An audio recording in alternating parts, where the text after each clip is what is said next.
Rats are overrunning an Australian seaside town. Tumbleweeds are coming for you. The window came off on your airplane, and Michelle has to improvise an entire scary story with me, but she doesn't know that just yet. Get comfortable. Turn off the lights. It's Monthly Spooky. Ho, ho, ho, my spookies! It is Christmas Day! Say something Christmassy, Michelle. It is Christmas? It is Christmas. Well, we're not recording this on Christmas Day, but we're dedicated enough to record this just before Christmas Day and publish it on Christmas Day. Yeah. For the spookies out there I know there are some who this will be something they can enjoy today, because Christmas is a complicated day. Yeah. You're like, no, it's not. No, it really isn't. It's just either about like God or not about God. It would be about a version of God's son. Thank you. Well, no, but it's about like God stuff. Like, Well, a very specific one, but yeah. Yeah. Well, I guess it depends on how you look at Christianity as a whole. It might not be that specific when you consider all the sects and stuff. But I don't know, because I'm a secular humanist and I celebrate Christmas for presents and togetherness. Yeah. What do you celebrate Christmas for? Is it just for the gifts, you selfish jerk? Yeah. No, I don't act because I do. I don't have a reason. So you do it for consumerism and fun? For obligation. There we go. Well, that'll resonate with some people for sure, though. No, I love Christmas. Always have. This year's Christmas has been a little hard because my doggie's sick, and on top of all that, I've been recording like crazy. Yeah. I thought that 31 shows in 31 days in October was going to be tough, but 25 shows in December has been brutal. Yeah. Of course, this is number 25. Hey! That's it. Well, and then I have to do in 2 days the New Year's show. Oh. But who's counting? Not me. But no. So it's been an exhausting time. And I'm actually, when I'm done recording this, I'm nearly done working on the holiday weekly spooky. So I'll get to spend a little bit more time relaxing and stuff like that.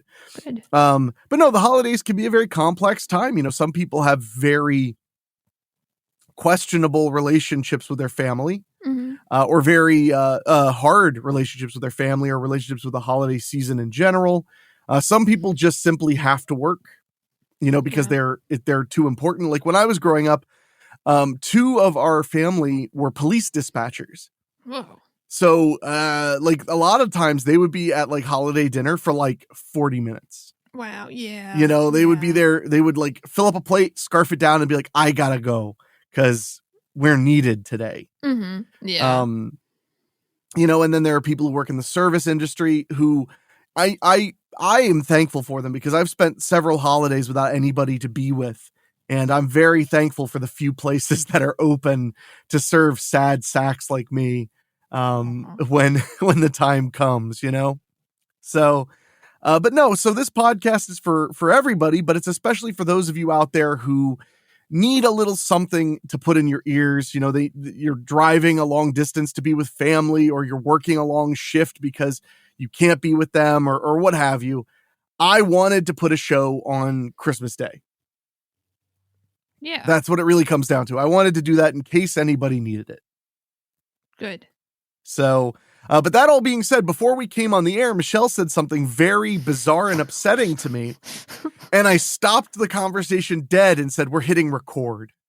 So, Michelle, you love cough syrup? No, I just like it. What does that mean? I don't know. And I don't mean like I like doing things and making it into like a drug or something. No, you mean tasting, yeah. like drinking it. Yeah. Like That's when why you it's have weird. a cough, not any other time. It wouldn't be weird if you liked turning it into a highly addictive drug or something. It's Oh. weird that you like it as intended. Yeah, I think it's pretty good. Like it kind of tastes bad, but I still like it. And yet you've never become a liquor person, No. which I'm pretty sure that's like the motto of liquor. Is like, it tastes Yeah. bad, but I like it. Well, it's in just small doses, you know? Literally doses. Yeah. Yeah. Do you have a favorite cough syrup? Like, what's in No. your medicine cabinet right now? I don't know. I don't actually. I have cough syrup that's been in my house for like 4 years. That's not even open. I don't even know what it is. So, That's sad. yeah. Yeah. I have been on a lot of cold and cough medicine, not because I'm sick, but because I wrecked my voice from all the recording. Aw. The weather change combined with all the talking. Yeah. Like if you listen to like the last couple of weekly spookies before this, you can hear my voice has a bit more of a manly to it that is not normally there. Aw. You know, yeah. I wish that was my voice, but it is absolutely not. It is. It's just not always, you know? Like it's also your voice. It's also okay. Well, so I am on the opposite camp. I hate cough syrup with a passion, and I will take any medication that allows me to avoid syrup. Oh. Yeah. It's that bad to you? I can't stand it. But it makes you less cough. But also I'm not sure if that's true. There might be a case that it doesn't work any better than other things. Like my mom used to always say you should take the syrup version of medications because it'll coat your throat. So that was the reason. But the moment I became an adult, I switched to like NyQuil pills when I'm sick. Ugh. I switched to like, you don't like the pills? They don't taste like anything. Oh no, I don't like NyQuil. Oh, neither do I. It's definitely like a break glass in case of complete and utter inability to sleep because you're sick. Then I just take it and I go like, good night, world. Don't care anymore. Bye. Yeah.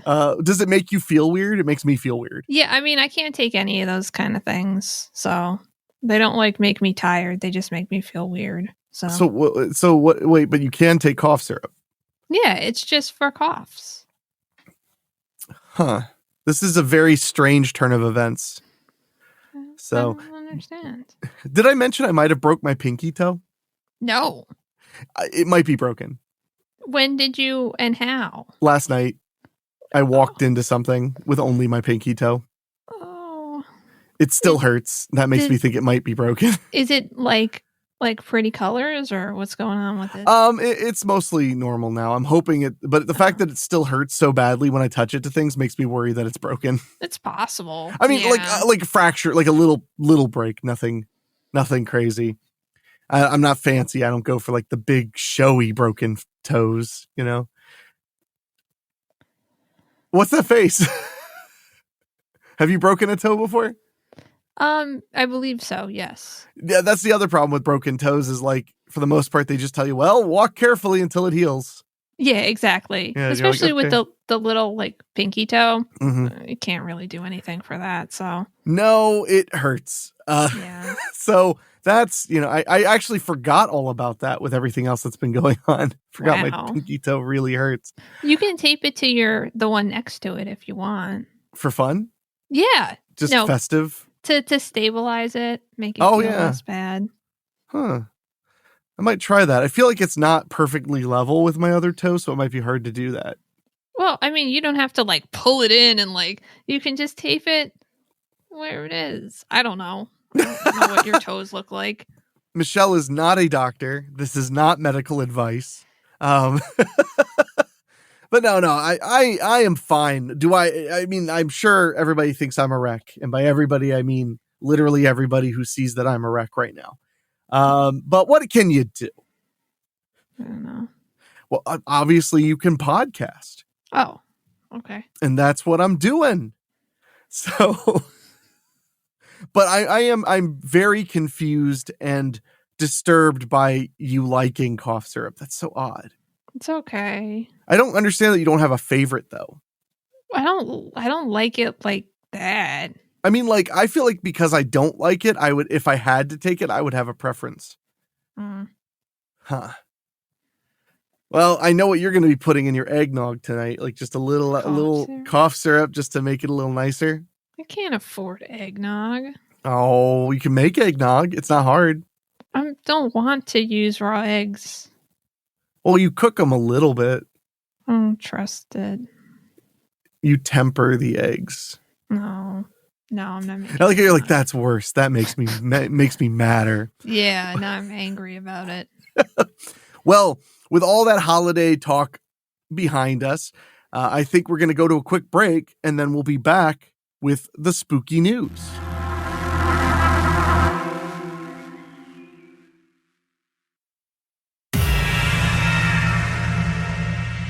And we are back with the... Michelle, let's say it together on the count of 3, okay? Okay. 1, 2, 3. The spooky news. Ah! Sorry. The spooky news. Okay. That's what I get for trying to have some togetherness for the holidays, right? Yeah. Well, this story is from the Huffington Post, huffpost.com, and it is one of our few spooky newses that is festive for the holiday. Mm-hmm. Kentucky family finds baby owl in their Christmas tree. Yay! So, and it's in Lexington. That's nearby. Wow. Yeah. One Kentucky family got a little something extra when they picked out their Christmas tree this year. A baby owl. Aww. I know, they should have kept it. Yeah. It's not big enough to cook for dinner, though, I guess. Oh. What, you think it is? I don't know. I don't know what it looks like. I'm going to guess owl doesn't taste very good. Why not? Yeah, you're right. Owl's well that ends well. So, I'll be sorry. And well, I'll be. Oh man, this is bad. No. Did when you were in school, did you have to dissect owl pellets? Mm-hmm. Yeah. Yeah. Gross. Yeah, I mean, less gross than like dissecting live animals. At least they've been dead. Where do you dissect live animals? What school do you go to? I mean, I guess animals. What? What on earth? I guess they were dead. They used to be alive. I mean, were you like dissecting a frog and the frog was fighting you for its life? Like, you were just like, come on, Mr. Toad, don't worry. And it's just like flopping. What? I have so many follow-up questions, Michelle. 1 million follow-up questions. Yeah, no, I didn't do that. New Jersey's weird. Yeah. So anyway, Lexington resident Michelle White told WDKY-TV that it's a tradition for the family to pick out a Christmas tree every year, and this year seemed no different. Mm-hmm. They had the tree in their home for 4 days and didn't notice anything unusual. Oh no. What? The owl was just hanging out in their tree in the house for 4 days? In a nice warm house? That sounds with okay. No food? You don't know that they didn't have food in the house. But yeah, the baby owl was probably just sitting there starving, yes. Yeah. Oh, man. I have 3 dogs, White said. We use this room nonstop. Watch TV, kitchen's right here. God. No indication at all. It was so scared. Bobby Hayes, who owns Magic Carpet Cleaning and was at the home while the family was out, first noticed the bird after plugging in a piece of equipment and seeing the tree start to sway. Oh. Quote, the owl was literally sitting on a lower limb here, Hayes said. It crawled up into the tree further, Hayes said. It took me several minutes to even find out. He sent photos to White, who said she was glad he was there to deal with the animal. Hayes said he was able to safely release the owl in the family's backyard. Quote, everybody's going to be able to have a Merry Christmas now, Hayes said. Oh, I hope so, at least. Do you think that owl could live without... Well, I mean... by baby owl, it must have been pretty strong if it could like sway the tree and stuff. I mean, I don't know what baby owl means. Oh, there's a picture. It's pretty big. Does it have like all its feathers and stuff? It could fly.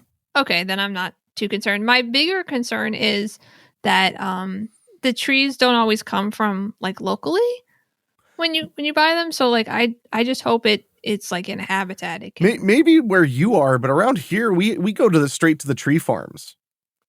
You're telling me you don't just have lots that have trees in them? We do have tree lots, but most of us go to tree farms. All right. I am a fake tree person, so whatever.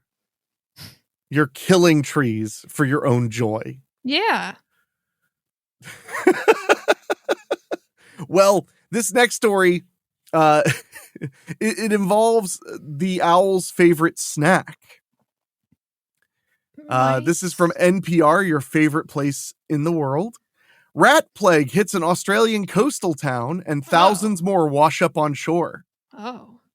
So apparently there is a plague of rats hitting Australia. Yay. Well, you don't like rats? I don't like plagues of rats. What are there any plagues that you're okay with, or are they all pretty much off the table? I guess the bubonic plague is okay. What is with Dark Michelle this week? Gosh. You like the bubonic, which did sort of involve rats. Yeah, you're right, it did. So I probably shouldn't have said that one, but yeah. Sorry, Chicano. He's laying here like mad at you now. Oh, it's okay. Yeah, I don't know what to tell you. A plague of rats is creating havoc in Karumba, a small coastal town in Queensland, Australia, where hordes of rodents are chewing on electrical wires and otherwise eating everything they can find, and washing up dead in massive numbers, creating a literal stink in the community. Wow, why are they just in the water, though? I don't know. I'm hoping maybe they have some answers, because this is wild. Mm-hmm.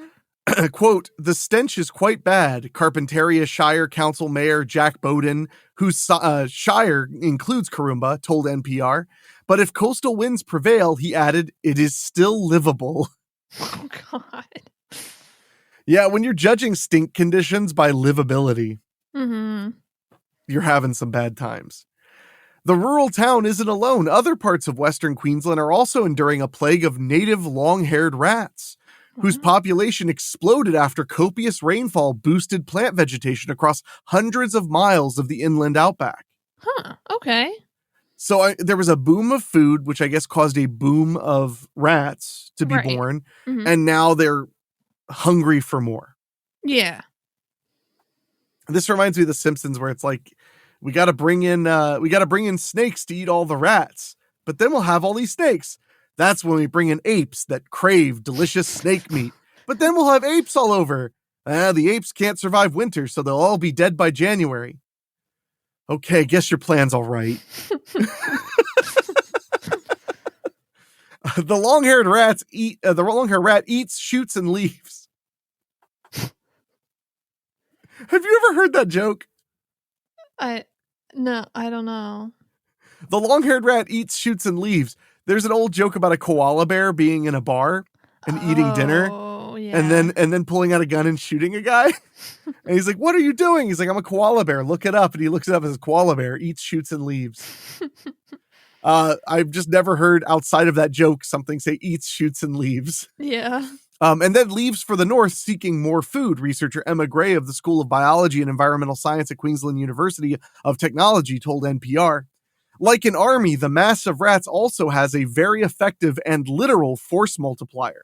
Gray says they can produce 12 young every 3 weeks when conditions are good. Wow. That's a lot. Yeah. It's more than either of us.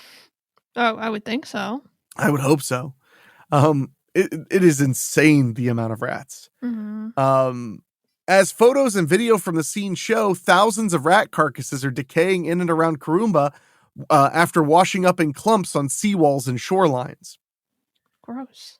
Yeah, jeez. It's not. Oh, sorry. Oh, I still don't get why they're in the water.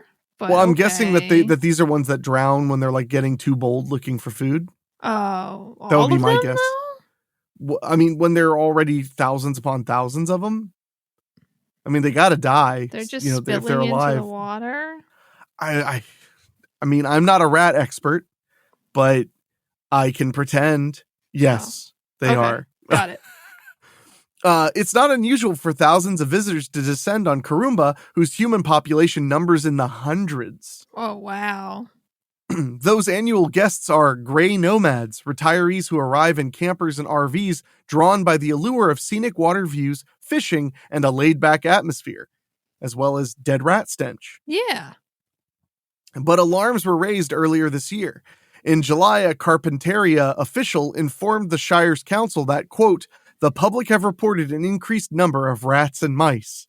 The council considered creating a fact sheet about what the meeting minutes dubbed a rat plague. Mhm. Quote, they come in waves, Karumba resident John Jensen told 4BC radio station in Brisbane. They almost seem trained and organized. They're in numbers, mate, and they swim around in the rivers like little puppy dogs. Well, now you make them sound cute. And also now, what, like, they just, sometimes they're swimming and they're like, oh, I just want to die now? What's going on? Are you suggesting that, like, nothing ever drowns that can swim? Yeah, basically. I feel like that might not be true. I mean, I don't know. I think you're more likely to drown if you are swimming than if you're simply not in the water. I think that, I mean, that would make sense. Not trying to play the statistics on you, but... I think you should look that up, though, because I don't know if I believe you. Okay. I'll Google that right away. Everywhere they go, the rats eat and eat. Quote, they're hangry. It says hangry. They're hangry. They've swum a long way. They've come across land a long way, Jensen said, and they're eating anything and everything they can get their hands on. Oh, so they're like literally swimming there to get. Yeah, there's a food, river. and then they die because they're starving to death. Or from drowning, or both. Yeah. Rats destroyed a car by attacking its wiring at Derek Lord's rental business in Northmanton near Karumba. He told agency France Press, the rodents were so bold, he added, they broke into his ducks' cages and stole their eggs. Oh. Wow. Yeah. I mean, what if they just decide to like lean into this and they feed the rats? Like, what if they take peanut butter and they put it on the curbs so the rats can just eat the peanut butter? That's how you see. The problem is then there'll just be even more rats. Yeah. Eventually eventually the only solution will be to let them eat all of us. I mean, I guess we could just give them the island. But then they'll all die anyway. So why not we just keep it? Why don't we just leave for a while? But then it's going to stink so bad. It'll like it's only going to stink until they all die and they're dead for a while. I think this might be why you're not on city council. Am I wrong? That's not what the reason people told me they didn't vote for me was. What was the reason they told you? That they're just better candidates. Nothing to hold against me, but they like were really, really like cagey about it and they didn't want to talk to me very long. Was it because all you talked about was rats? I mean, no, I didn't just talk about rats, but I did talk about rats a lot. Okay, sorry. I didn't mean to misquote you or make you look like a loon. Yeah, I also talked about nuclear weapons, which is important. We don't have any in my town, but we could get some. But, and if you don't have any nuclear weapons in your town and the rats did have nuclear weapons, you'd be at a marked disadvantage. That would be really bad. Yeah. Yeah. You can't even escape them out on the water. Rats have been scampering up anchor chains of charter and fishing boats. Commercial fisherman Brett Fallon has been seeing, quote, at least 100 rats a night on his boat. Oh, God. That's freaky. Imagine like you see all that and you're like, I'm just going to go out on my boat for some peace. And then the rats are just climbing up the sides. You're like, I think I'm supposed to leave forever. Yeah. Sounds like a horror movie from the 90s. Yeah. Queensland's topography, with a river system that twists its way to the northern coast, funnels the rodents toward the shore, and, dead or alive, hordes of them arrive in Karumba, a fishing and port community on the Gulf of Carpinteria. Got it. Quote, the rats hit the Norman River and just start swimming where the tide and the currents take a huge number out to sea, Mayor Bawden said. Being hardy little buggers, high numbers reach the other side in Karumba. I like how I'm trying not to use an Australian accent and be rude, but then they just talk like Australians too. Mm-hmm. Once they've arrived, there's little anyone can do to curtail the plague. Traps have been set up, he said, but in the face of such multitudes, the measure really is a token gesture. Mm-hmm. The best the government can do, he said, is to sweep bodies of rats away to keep walkaways and boat ramps passable. Wow. They've decided the best way to deal with this is just to sweep the sidewalks and streets. Yeah. Holy moly. Wow. Animal control ranger Phil Grieve has been collecting dead rats by the 100. And that's why no one wants to have dinner with him. Oh, wait, no, sorry, this is that. It says, and that's how many can fit in each disposal bag, he told TV station 10 News First Queensland. Wow. First day, I got 18. So that's 1,800 rats, he said. Oh. Wow. Wow. Yeah. I'm kind of speechless. But there is some theories about when the plague will end and how it can come to an end. And we'll get to that right after this quick break.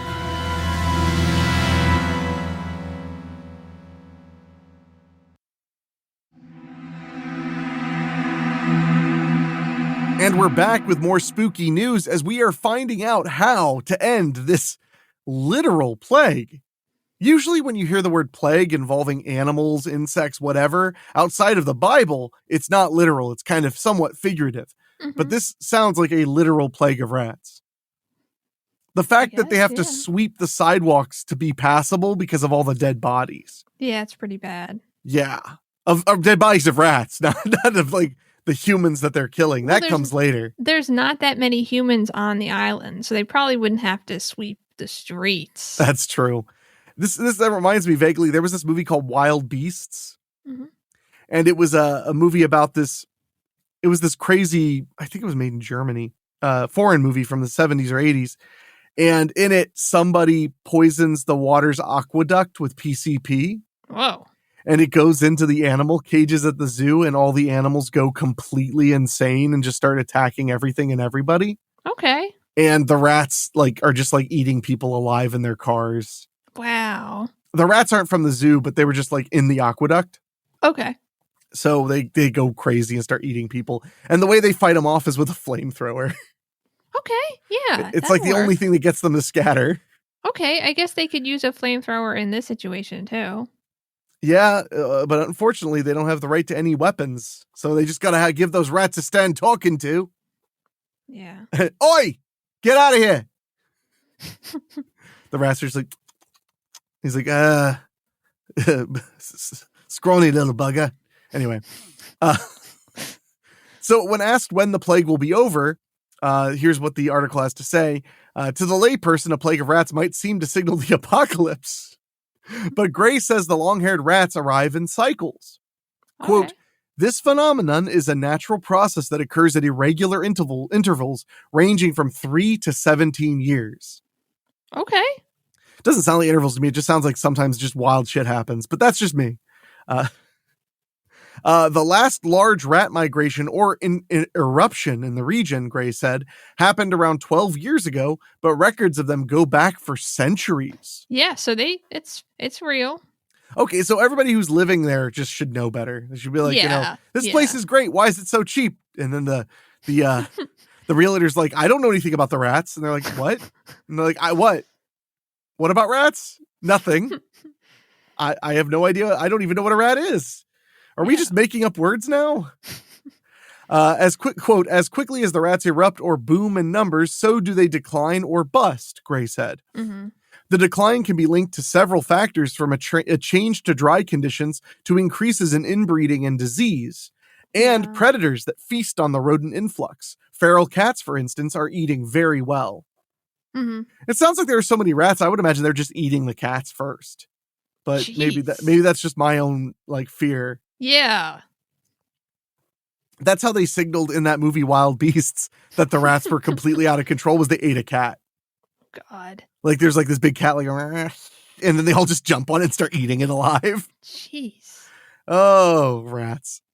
Generally, generally during a rat eruption, the area also sees a significant increase in the number of predatory birds, such as letter-winged kites, black-shouldered kites, and eastern barn owls, Gray said. To Bauden, the mayor, the rats are, quote, a nasty quirk of nature, and nature usually cleans up its own mess. Does it? Okay. Sure. He added, quote, this year we have them in all their glory and can't wait for them to disappear. Okay. The long-haired rat's alternate name is plague rat, according to Queensland government website. Huh. The rat's conservation status, as you might guess, is at least concern. Yeah.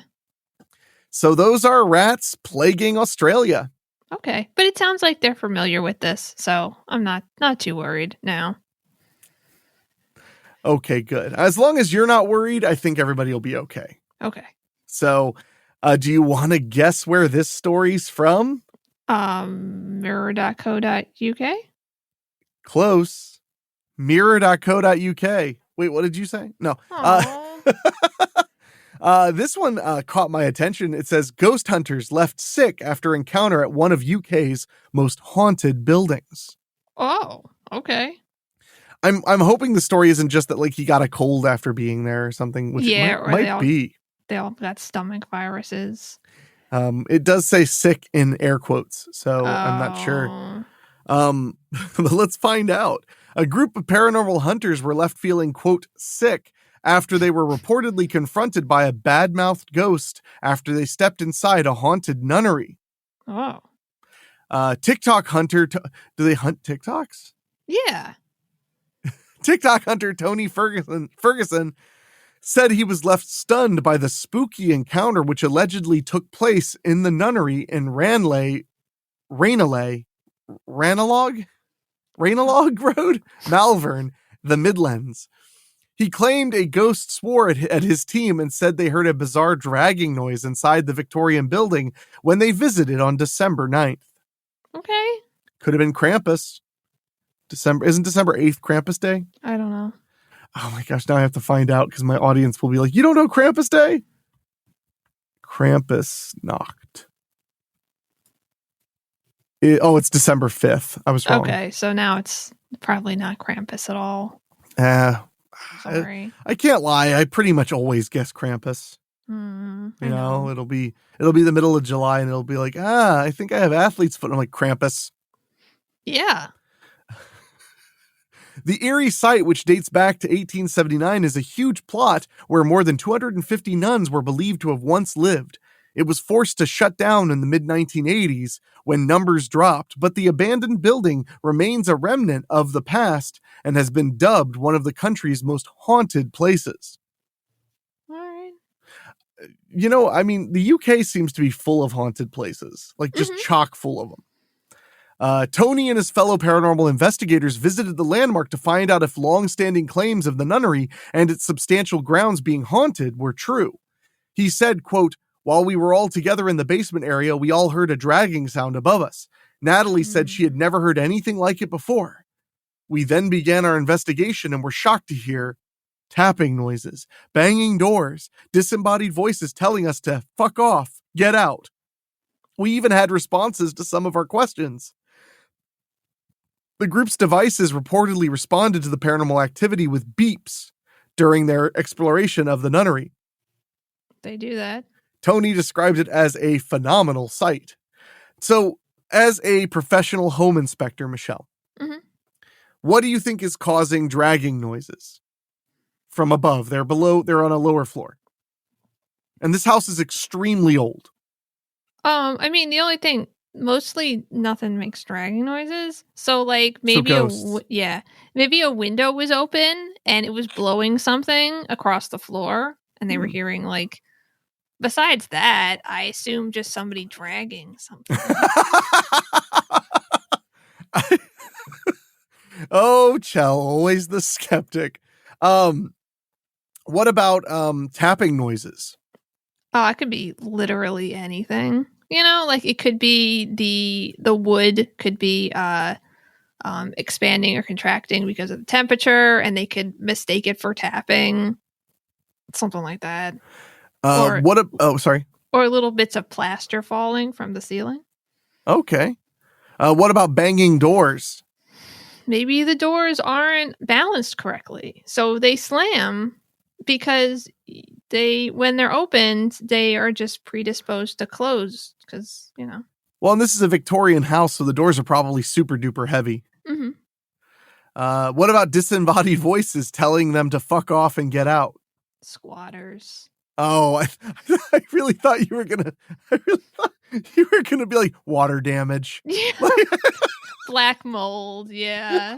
Just the way you started it, I really thought you were about to say something totally normal. Oh man. You're just like water heater. Quote, we had responses from several devices that we had around the rooms when asking questions, added Tony. We heard footsteps coming up the stairs whilst we were in the upper floors investigating. We had investigators starting to feel sick and uncomfortable and wanting to leave the room. Now that could be mold, right, Michelle? I guess. Back to the quote. We had investigators starting to feel sick. Oh, sorry. The nunnery left us with many things we could not explain. Even Natalie was shocked when she heard the dragging noise across the floor as we were all together. She could not offer an explanation for this, he added. We were all shocked by the paranormal activity, added Tony. But we hope to return in the future to see if we can capture more evidence or try to debunk what we encountered.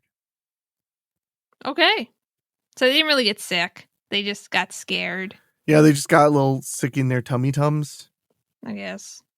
Oh, well, that happens. So, Yeah. But what would you, oh, sorry, what? Oh, I was just going to say it would be really hard for me on a like a ghost investigation to know if I felt sick from the place or just myself. Because you're always nauseous. Yeah, but also I have really bad anxiety, so who knows what's happening? Yeah, no, that's a really good point. Well, this next story, believe it or not, Spookies, Michelle brought this one to my attention. Oh. Emphasis on shell. Oh. Get it? Because sort of.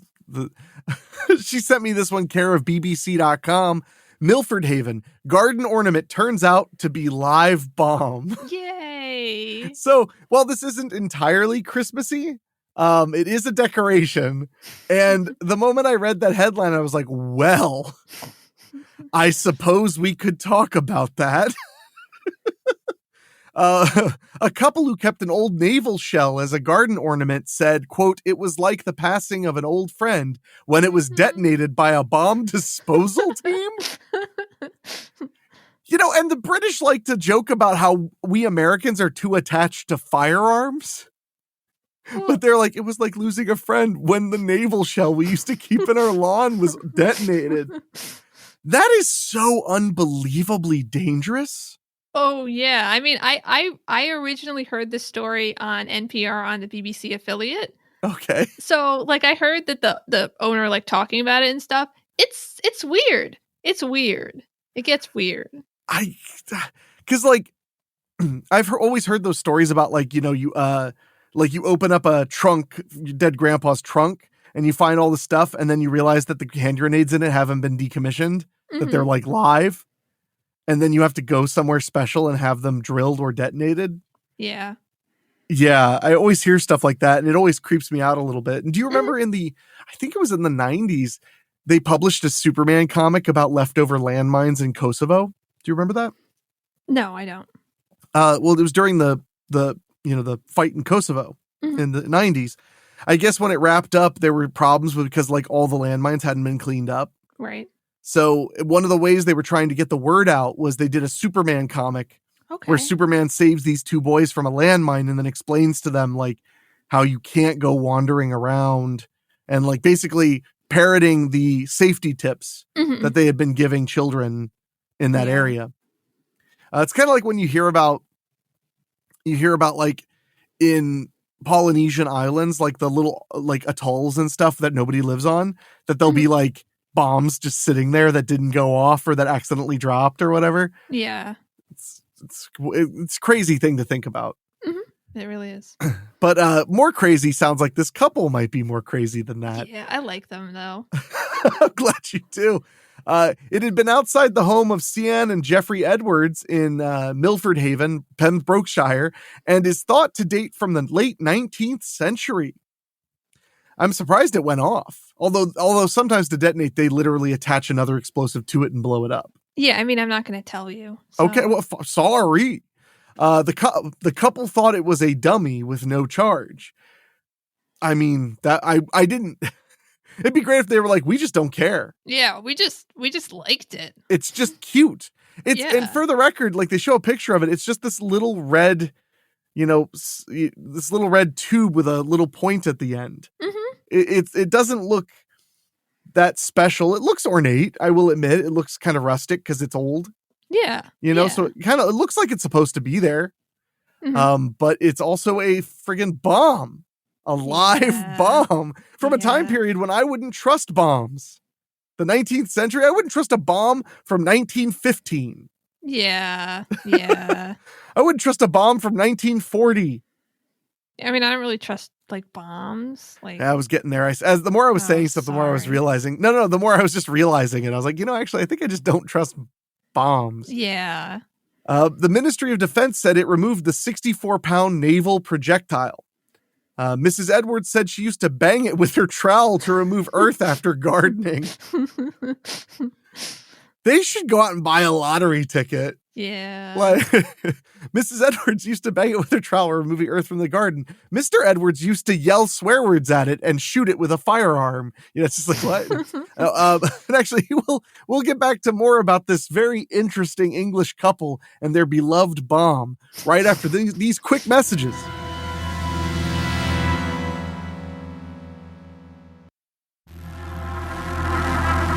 And we're back to talk more about this British family's favorite bomb. Yeah. And we're not talking about a recent Disney movie release. We're talking about a literal explosive device. You like that? I didn't even have to be specific. Yeah. Yeah, because it could be any of them. Anyway, I'm not going to even go into that. I'm just glad that Disney's learning they're not too big to fail. I hate when anybody thinks that they're so big they can do whatever they want and don't care about their audience. Mm-hmm. That really bothers me. So good. I hope it makes them turn things around and make movies people enjoy more. I guess me too. Period. Well, I mean, either that or go away. Yeah. Like I hope they don't because they employ tons of people. Mm-hmm. So I don't want them to get bought by Amazon or something. I'd rather they turn it around. Yeah. Yeah. So, that's what I hope anyway. Cause then again, I'm not that big of a Disney person. I mean, I liked, Honey, I Shrunk the Kids in the 90s. And I liked a couple, I liked Aladdin and stuff when I was a kid, but I was never a big Disney kid. Mm-hmm. And as an adult, I mean, like the Marvel movies were the Disney movies I went and saw. Yeah. Which didn't even start as Disney movies. So anyway, enough about Disney. Sorry, we bring up bombs. It just is natural. Yeah, I gotta talk about Disney. But on Wednesday evening, a police officer knocked on the door to tell the couple he had spotted it and would need to alert the Ministry of Defense. I like that it's like just been there and someone was like, wait a minute. I've passed this like 100 times. Oi! In the last, is that a bomb? Is that a bomb there? It's England. Is that a splode? I assume that's what they call bombs. Of course. Sorry, England. We have some very, very nice English listeners. But the way English people talk is very amusing to us Americans. Well, I'm sure the way we talk makes them laugh. Yeah, maybe. I had a friend who's British, and when you're trained in acting in England, they teach you American accents. It's like one of the things you learn is to do an American accent. And I had a buddy who the way he could get in the American voice was before to like warm himself up, he'd go, "Hey, buddy." That was his grabbing voice or words was, "Hey, buddy. Hey, cool. Buddy." And I always thought that was funny. I was like, "Oh, good. It's very aggressive. I like that." So, but also if you're ever wondering, Michelle, like I have many times, if you're ever sitting with somebody and as they're talking to you, you're like, "I think you're secretly a British person." Just figure out a way to get them to say federal court order. They'll never be able to say it.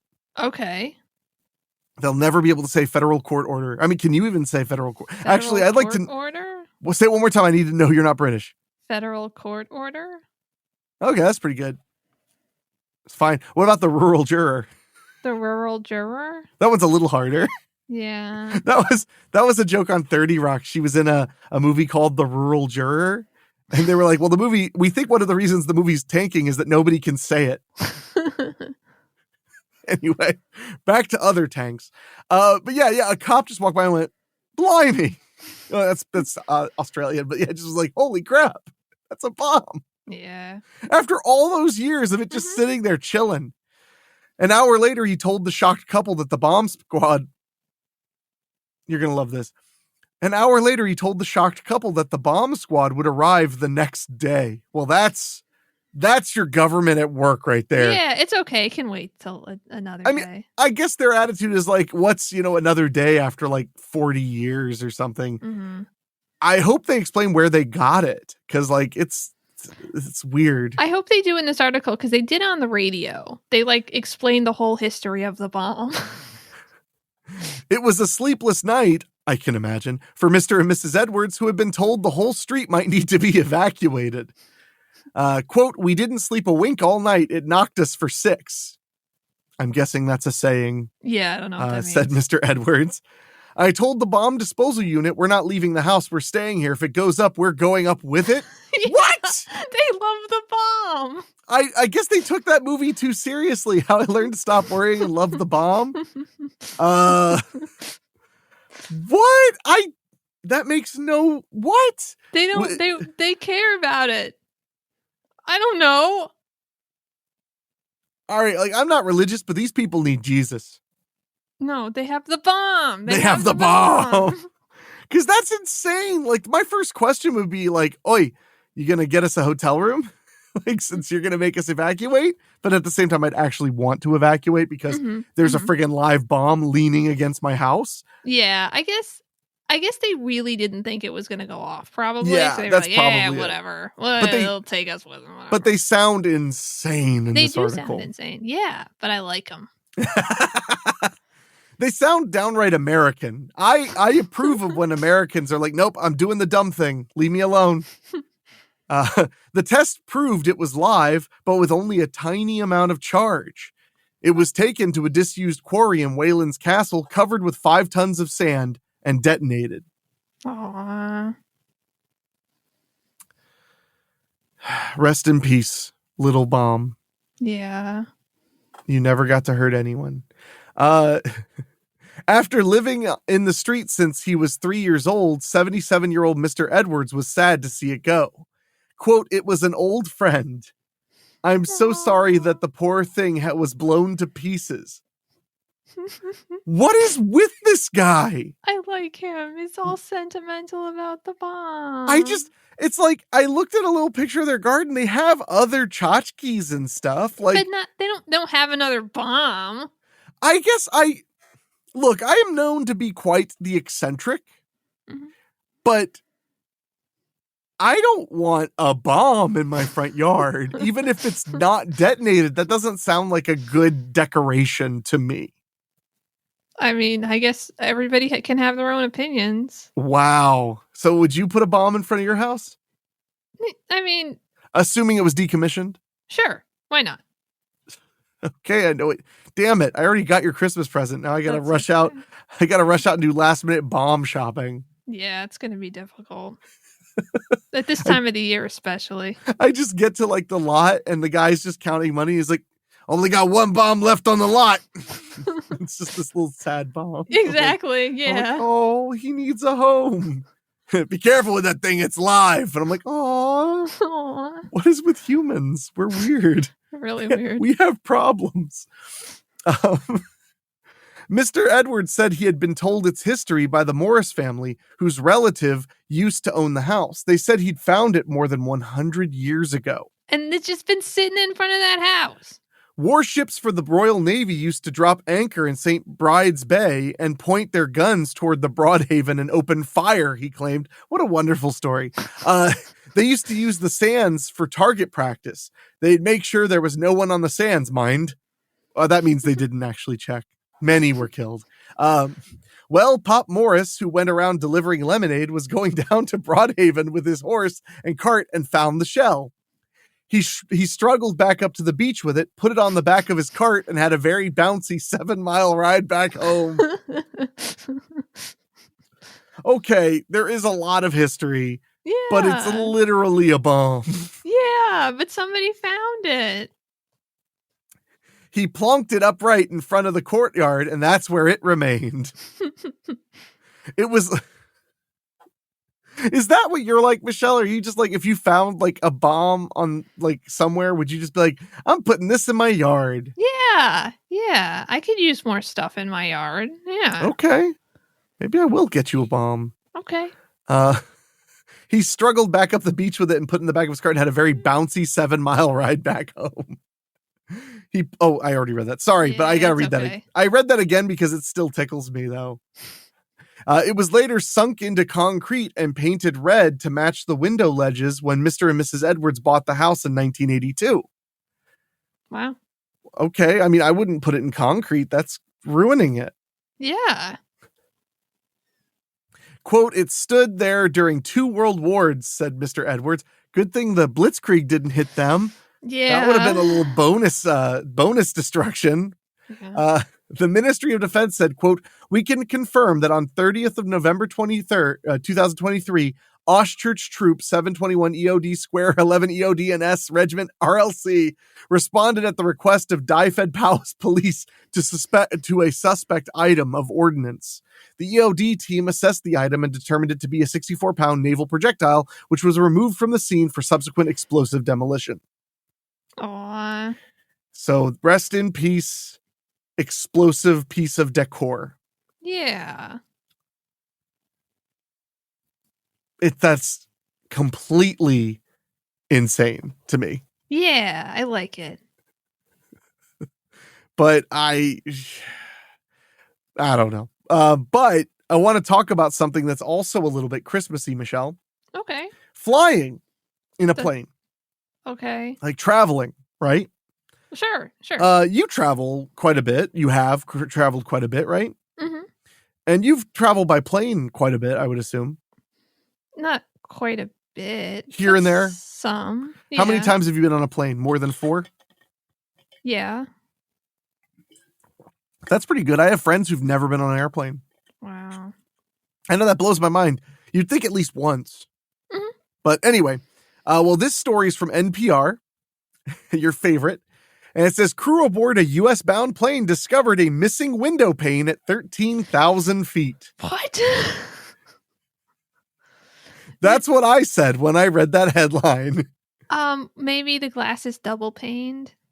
But if it's double paned, then missing one pane is still bad because there's supposed to be 2. But it's not as fun as no pain. But we're gonna find out. You heard Michelle first. She wants pain. Yeah. No, a U.S.-bound plane took off from London last month with 4 damaged window panes, including 2 that were completely missing, according to UK air accident investigators. What? No one was injured by the window malfunctions, which appeared to have been caused by high-power lights used in a film shoot. Oh, like maybe they're like the lights hit into them? Oh, okay. Huh. Or maybe it exploded them by the light? I don't think that makes sense. No, it doesn't. The aircraft departed from London's Stansted Airport on the morning of October 4th, carrying 11 crew members and 9 passengers, all of whom are employees of the tour company or the aircraft's operating company, the report states, without elaborating on the tour company. The single-aisle aircraft, an Airbus A321, can seat more than 170 passengers, but the small group of passengers were all seated in the middle of the cabin just ahead of the overwing exits.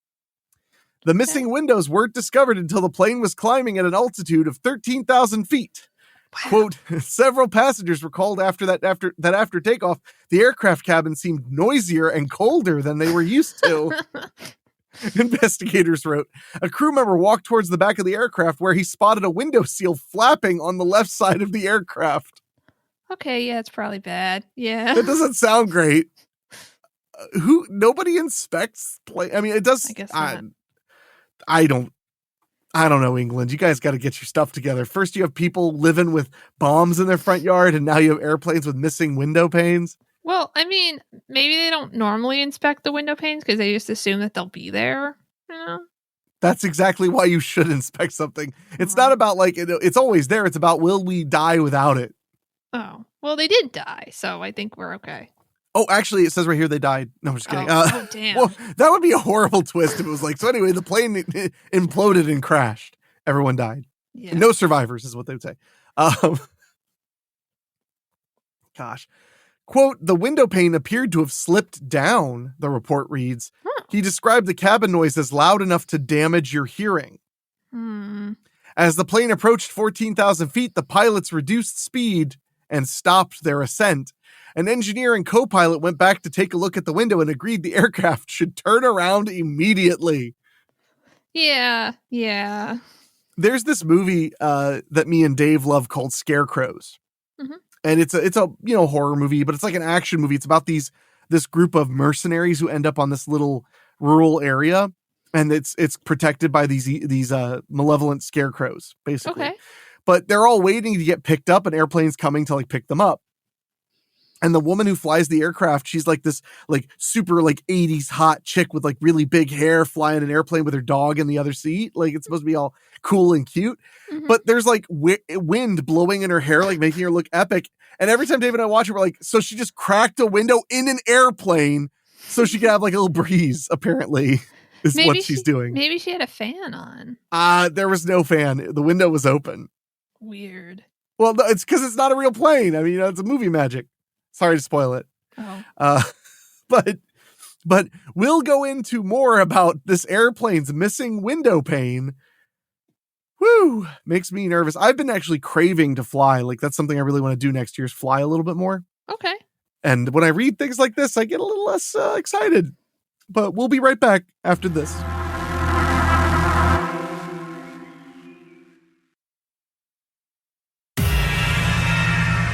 And we are back talking about an airplane that was missing a window and no one noticed till they were 14,000 feet in the air. I feel like I would have noticed at 10. I'm just that good. Yeah, I think you're right. I think I wouldn't have noticed ever, but I believe you would have noticed. Would you have just like just put your hands over your ears and been like, it must be me, I'm sensitive? Yeah, exactly. Yeah. Just put on the headphones. Mm-hmm. Like, I guess I don't remember what flying is like. It used to be this cold or loud or blowy, but I don't know. Blowy. You're just gaslighting yourself the whole time. Exactly. Yeah. That's fair. Fair enough. The plane landed safely back at Stansted after 36 minutes of total flying time, during which the plane had remained pressurized normally, investigators wrote. After inspecting the plane from the ground, the crew discovered that a second window pane was also missing and a third was dislodged. Wow. A fourth window appeared to be protruding slightly from its frame. Wow. Guys, you got to get your stuff together, all right? Like, really, you got to get your stuff together. Apparently, they're really claiming that it was damaged by floodlights. I don't understand how. I'm not sure what that means still. Yeah.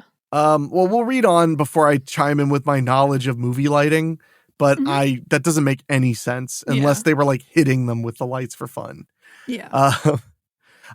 One shattered window pane was later recovered from the runway during a routine inspection. Oh my God. The windows may have been damaged by high-power floodlights used during filming the day before the flight, according to the AAIB's assessment. The lights, which were intended to give the illusion of a sunrise, were placed about 20 to 30 feet from the aircraft, shining on the first to the right, then the left sides of the craft for over 9 hours in total. It says a foam liner had melted away from at least one of the windows, and several window panes appeared to have been warped by the thermal heat.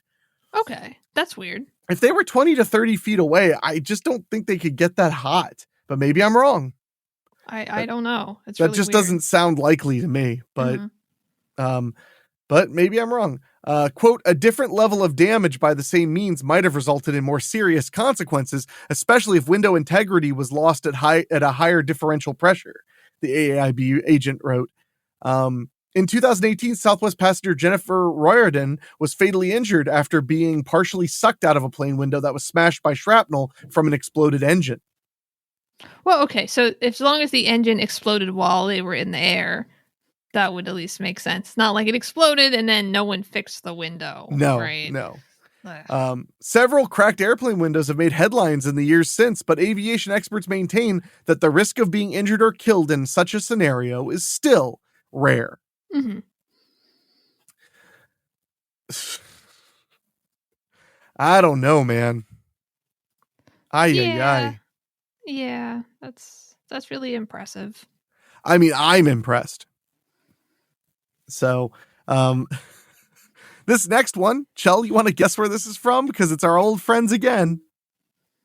Mirror.co.uk. Yes, mirror.co.uk, which I swear, if I didn't know any better, I'd think all they publish is ghost stories. Yeah. I've checked. There's a whole other website there, but I only am subscribed to the ghost story side. This story says, haunted pub boss lives in fear after being seriously hurt in set of spooky incidents. Huh. I don't know what that means. A pub landlord has said he is living in fear after a series of spooky events at his pub. Nigel Ramsey, the manager of the Crown Inn in Lower Peover, Cheshire, was hit on the head by a metal bar in the beer cellar earlier this year, which resulted in a hospital stay due to a brain bleed. Ow. That's a pretty hard hit. But what was the metal bar doing? Like, was it attached to I'm something? guessing it says hit on the head by a metal bar in the beer cellar. I'm guessing it was supposed to be like on a wall or something. Maybe. Nigel has recovered and now returned to work, but has since experienced a number of unexplained incidents that I guess couldn't be explained by a head injury, just making him imagine things. He probably should go back to the doctor, honestly. Yeah.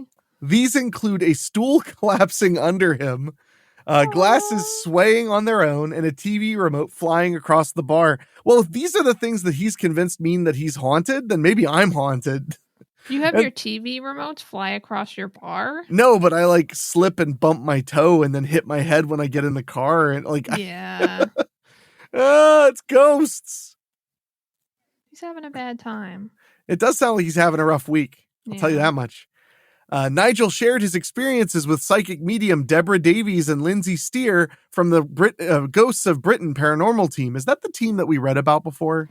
Maybe. And I think really it is. know. The one that everybody hates. Maybe. They conducted a ghost investigation at the pub, the results of which have left Nigel feeling terrified. Oh, good. Let's scare him more. Yeah. Well, it all depends on how much they charge him to get rid of the ghosts. I don't think they do that. But former Real Housewives of Cheshire star Debbie, known as the Ghost Whisperer, says she, quote, had to go back and clear the place after hearing the most chilling electronic voice phenomena recording that I have ever heard in my entire life. What was it? I mean, do you have any opinions about EVP? I think we talked about this, and your opinion was that if you listen to things, like you eventually can find things. I don't know. It depends on how clear the EVP is, whether I'll believe it or not. The tricky thing is, you and I both have a history of recording sound. Mm-hmm. And when your goal is to basically record silence, you end up with like a noisy, hissy, garbled sound because you've turned the volume all the way up. Yeah. And in there, you could decipher weird sounds that start to sound like something. Because we as humans, we data search. We look for faces and abstract concepts. We look for words and sounds, Mm-hmm. So that's what I think of EVP. Well, Deborah has advised Nigel that he should not be alone in the pub. They have looked into the history of the pub and the area and believe there is the ghost of a young girl who died 200 years ago in the village, and that she was murdered. And she is dangerous now? Yes. Wow. I mean, apparently not, more dangerous than having a 100-year-old bomb in your front yard. I guess. Deborah believes that there is also the nasty ghost of a man who murdered the child stalking the pub, who is behind the spooky happenings to Nigel. So apparently this guy, like one day he's like, anyway, I've been here for 200 years. I just hate that guy. Today, I woke up today and I was like, I hate that guy. Yeah. I never hated him before, but I hate him today. Mm-hmm. Nigel explained, quote, I took over the pub in March this year, and in the first week I was in the back cellar and was closing the door on a Friday night, and an iron bar fell down off a hook and hit me in the center of the forehead. Dude, it's a new place that you're, running. You're going to get hit by things because you're not paying attention and because something isn't properly secured. I'm sorry. Something falling on you is not a ghost. Well, and you're not used to the ghosts yet. Yeah, so yeah. So you don't know if he meant to hurt you or he was just like want to hit you really lightly to say hi. Bonk, bonk, bonk you on the head. He.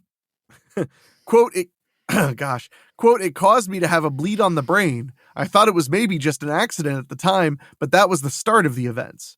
Since then, we've seen regular glasses fly off onto the floor, the TV remote swept right across. We hear shh noises when we go through doors. We see glasses swinging on their own for no apparent reason. I mean, After getting in touch with Deborah, Nigel began to conduct his own research into the pub and village history. Nigel shared a chilling tale, quote, I found out that a young girl named Maria Rathbone died here in December of 1821. Little Girl Lost was the story. She was basically sent to the shop in the frozen winter and got lost, and no one would let her in, he continued. She was found dead 400 yards from here, still with the bacon under her arm. She was just 8 years old. That's really sad. No one would let her in, huh? Well, it was a storm and they didn't hear her, I guess. Well, I don't think it said there was a storm. Oh. Well, there It's just was. that it was a frozen winter. It was very cold. There was a storm. I mean, they let her go in to buy bacon. Well, she was somewhere buying bacon. Which, for the record, I mean, it was worth the risk. To have bacon on a really cold day, worth it. Worth it. A gentleman found her and had this dream that a girl was found under a holly brush. They found her. They had the inquest and wake for her in this very pub. Okay. I mean, that's interesting. So they did have the wake for, so it is related to the pub at least a little bit. I mean, a little bit. I don't know if I was a dead person, I don't really think I would like hang out where I like had my funeral or stuff. That's weird. Yeah. It's I used to joke that like, if you bought a haunted car, like how sad is that? It's like, I haunt an Astro van. It's like, that's really sad, man. I'm sorry. Yeah. Like, you think you'd want to haunt like somewhere else. Like, yeah. Anywhere else. It's like people thinking they'll haunt the funeral homes. It's like, why would you haunt the funeral home? It had nothing to do with you dying. Yeah, and you weren't there. I mean, in respect to your entire life, you weren't at the funeral home that long. Like, why? No. Why there? Nigel added, quote, they found that she had perished to death. Can you perish not to death? I don't know. But when I sent this to Deborah Davies, she said she thinks the ghost is saying that she was murdered. Oh, wow. So we're like rewriting history now.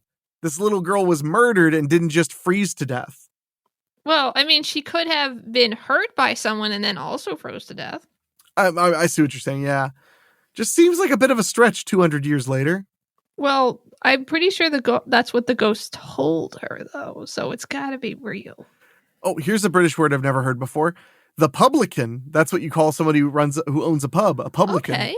The publican admitted the investigation had left him shaken, and that while he has never physically seen a ghost himself, he is now, quote, kind of scared. He added, quote, Deborah says she wants to come back and help rid of the nasty ghost. So she exercises too. She said in all the years of being a psychic, it was the most frightening ghost she'd ever heard of. Really? Wow. This one? Really? Like, has barely done anything except maybe drop a bar on someone's head, but maybe not. Jeez. The videos of the ghost hunt have become an internet sensation, with Nigel revealing that people are constantly asking if they can stay at the pub to see the spirits. I'm sure he's made the same joke again and again. The only spirits you're going to be seeing is vodka, whiskey, and they're all like, all right, we're leaving. Yeah, thanks. Deborah has since updated her followers on her Facebook page that since the investigation, she has been conducting some remote work to remove the nasty ghost. So you can remove ghosts via Zoom now. You can do whatever you want to do. Yeah. How lazy do you have to be? I'm sorry. Like, this woman's almost obviously a con artist, but like, really, we're remote working on removing the ghost. Give me a break. Like, at least have to get in a car to fool people. All right. She says they recorded 11 ghosts in total during the investigation.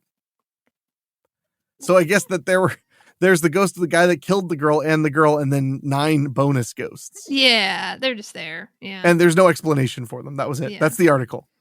Wow. So, well, let me ask you, Michelle, if you could haunt anywhere in the world when you die, where would you haunt and why? Huh. I want to haunt a place where there's like a lot of people, but also a place where I can go and be by myself. So I'm not really sure what that would be. Maybe like a really expensive luxury hotel because they're either full or empty. Yeah, that There you sounds go. good. Yeah, because I can go to a room where no one's there and hang out, and then I can scare some people. Yeah, on second thought, Epcot Center. Yeah. Let's do it. No one's ever died at Disney World. Have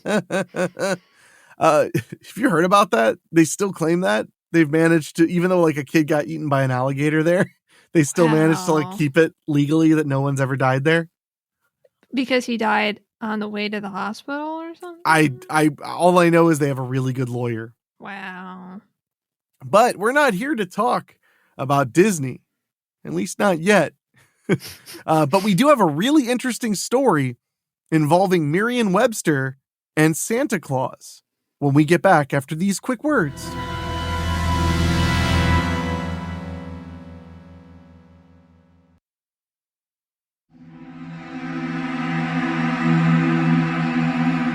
And we are back with an odd story that I found over at HuffPost.com that I wanted to read because the headline confused me, but apparently it's about confusion. Oh. Merriam-Webster is as confused by Santa's reindeer names as we are. That's what the headline is. Can you name all of Santa's reindeer? Probably. All right, go on. I don't really want to. Really? Yeah. I don't know them by heart. I should, but I don't. I know that Rudolph was the one that everyone liked to bully. Yeah. Which is pretty cool. Hey, Red Nose, you suck. Yeah. That's probably what they said. That's probably what they said. Did I ever tell you the story? I was playing an open mic years ago with Todd the Fox, my buddy who plays the Delta Blues. And it was at Christmas time, and he did Rudolph the Red-Nosed Reindeer. And have you ever, like in school, did they do Rudolph the Red-Nosed Reindeer? And they had the call or response parts? I guess. Yeah. It was Rudolph the Red-Nosed Reindeer. Reindeer had a very shiny nose like a light bulb. And if you ever saw him, you would even say it glows like a light bulb, you know. Well, one of the ones was like, used to laugh and call him names. And there's a call or response part. And I decided to make Todd laugh while he was playing the song. Like when it used to laugh and call him names, I went like fuck face, like at the top of my lungs. And Todd just held for a second and went, you went to a lot rougher elementary school than I did. And then he started playing it.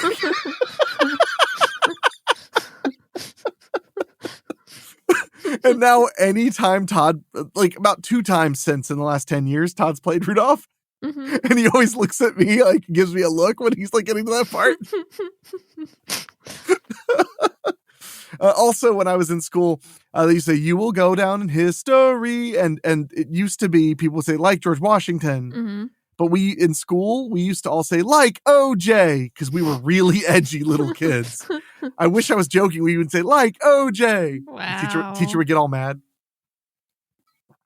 Anyway, the folks behind the Merriam-Webster dictionary apparently want some words with Santa Claus, mostly about the names he gave some of his reindeer. The dictionary asked some hard yet hilarious questions Tuesday about Santa's choices for reindeer monikers. Posting on X, formerly Twitter, Merriam-Webster conceded that some of the animals' names make sense. There's Dasher, which means one that dashes. Dancer, which is one that dances. Prancer, which means one that walks or moves in a spirited manner. Fine. Yep. Reindeer might reasonably do all of these things. But some confusion crept in with vixen, a word that Merriam-Webster noted can mean a female fox, a shrewish, ill-tempered woman, or a sexually attractive woman. Quote, what's going on here, Santa? Merriam-Webster's social media person asked, speaking for all of us. Merriam-Webster found it slightly easier to understand why Santa might name a magical reindeer Comet. Both fly, so sure, why not? But Cupid's name caused more head scratching from Merriam-Webster since it's also the name of the Roman god of erotic love. We're kind of drifting back into Vixen territory, the tweet noted. It says Cupid noun, the Roman god of erotic love. Ho, ho, hold on a minute.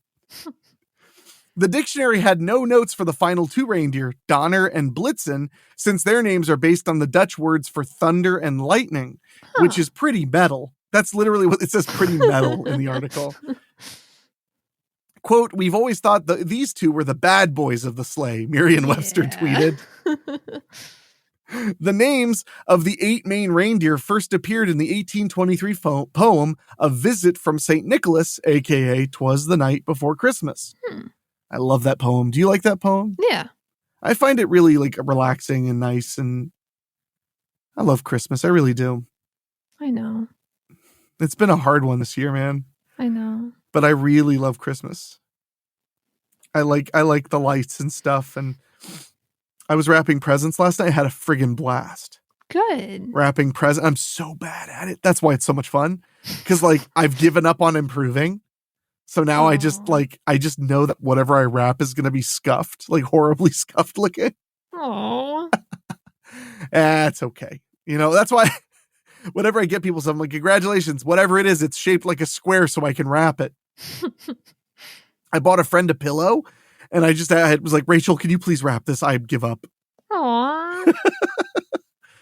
Anyway, so maybe Merriam-Webster is better off directing its question to the estate of author Clement Clark Moore. Yeah. There was also a tweet. I noticed there was one that didn't really. Oh, no, it said Rudolph gets all the love. So let's talk about the names of Santa's other reindeer. Yeah. Yeah, they are a little interesting. Yeah. I used to have them memorized because I used to sing the song Must Be Santa Claus. And that had a part during the breakdown where I Dasher, Dancer, Prancer, Vixen, da, da, da, da, da. But then it started naming presidents as well. Oh. It's one of my favorite songs. You never heard Must Be Santa? I'm not sure. Who's got a beard that's long and white? Santa's got a beard that's long and white. Who has a bright red cherry nose? Santa has a bright red cherry nose. I guess. I don't know. But it goes Dasher, Dancer, Prancer, Vixen, Eisenhower, Kennedy, Johnson, Nixon, Dasher, Dancer, Prancer, Vixen, Carter, Reagan, Bush, and Clinton. Must be Santa. Must be Santa. Must be Santa. Santa Claus. That song was covered. I think it was a cover. I don't think it was written by. Oh, no, that was written by Bob Dylan. Oh, okay. So that's a newer song. Okay. I knew it was on his Christmas album, but I didn't know he wrote it. The music video is amazing because he's just like walking around in like a cap and a nightcoat. And he's Bob Dylan, but there's like a Christmas party going on. Okay. But during the breakdown, when they're playing the squeeze box, like there's just these guys running through the house. Like there's a fight breaking out. Like everybody's trying to beat this one guy up and like catch him. And he's like swinging off of chandeliers and stuff. It's like in the middle of, I'll send you the video later. Okay. But it's like really funny because it's just in the middle of the video that's happening. And then like when the guy jumps out of the window and escapes, it goes back into the song. Okay. So it's like just during the musical interlude is this whole part where this guy's like running for his life from this Christmas party. I really like the Bob Dylan Christmas album. That's a hot take. A lot of people didn't like it. They said it was just a cash in.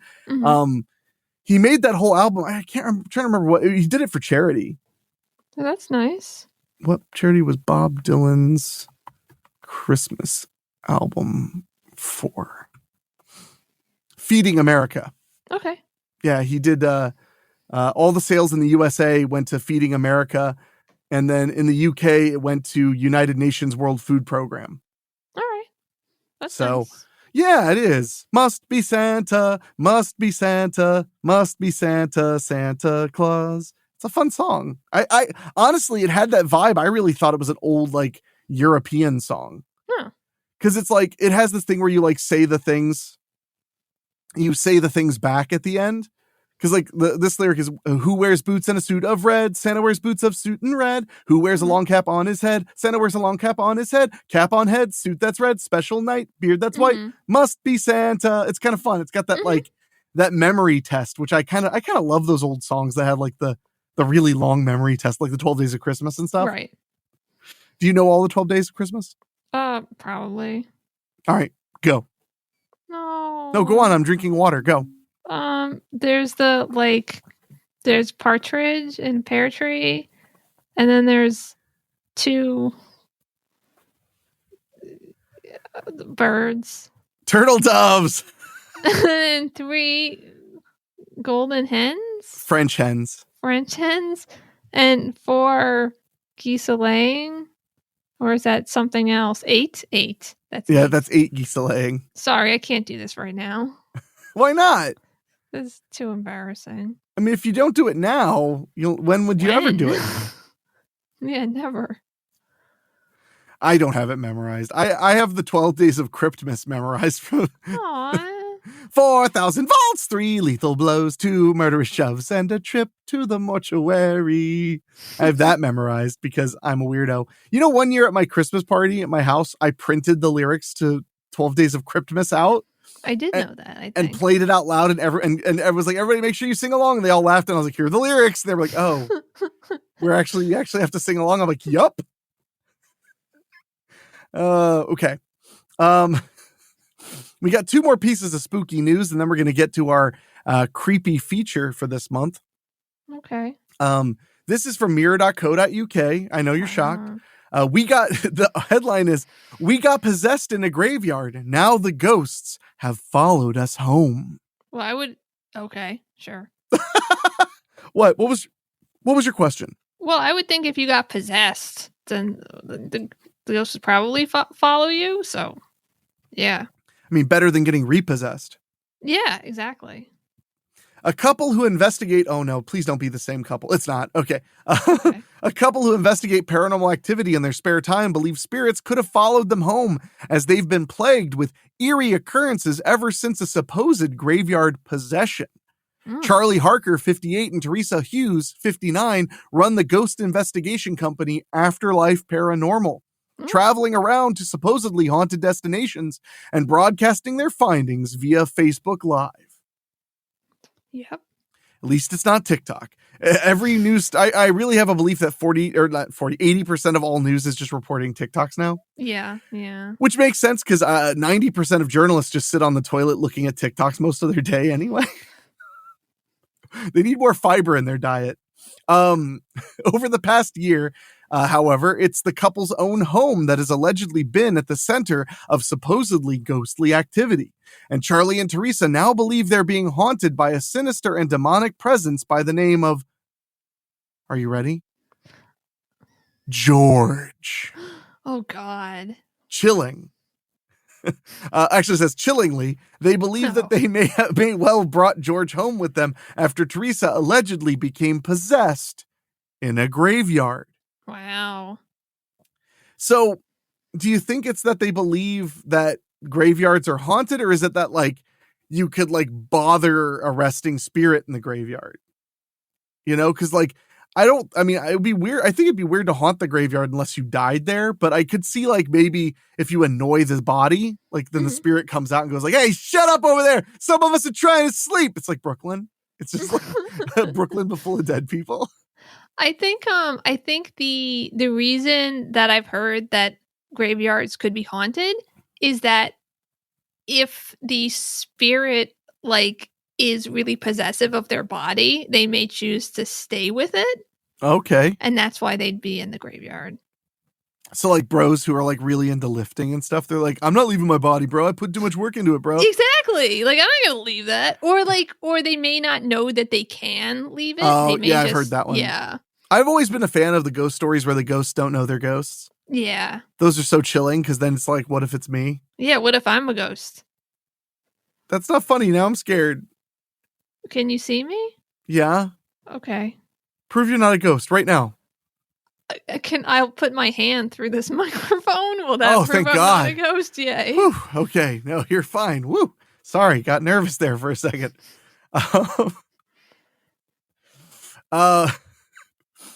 Let's see. The alleged incident apparently occurred during an investigation at Lime Pits Nature Reserve in the town of Walsall near Birmingham, where the couple both live.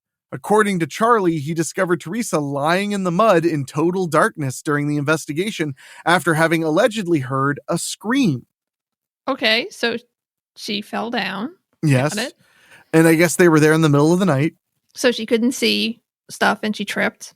In Got the it. middle of the night, I've been walking in my sleep. It was a very musical episode. Yeah.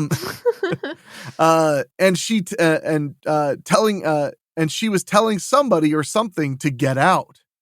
He now believes that Teresa had been possessed with the malevolent spirit, which followed them home. Charlie, who had been involved in paranormal investigation, they need a copywriter. Sorry, here's what it says, who has been involved in paranormal investigator for 18 years. Oh, God. Yeah, somebody like was editing and they forgot to fix investigator. Yeah. Yeah, it's like sometimes it makes me sound dumb and I'm like, no, I'm not stupid. You're stupid. Yeah. Yeah. Oh, here's the problem. It doesn't have an AI thing at the end, so they didn't use AI to fix it. That's why. I noticed a lot of these articles now have a little disclaimer that says like AI was used for additional editing in this. Interesting. Let's see. It all kicked off that day when we had that possession at the graveyard when it all went wrong. That is what started it off. I think it was George that possessed her. Teresa added, quote, I don't remember anything apart from Charlie standing by me. I remember being soaking wet because, excuse my language, I had pissed myself. Oh. What? I feel bad. Well, it's the holidays. It's time for feeling bad. Oh, okay. We'll find out more about this couple and their possession in a British cemetery. But first, we have these quick holiday words.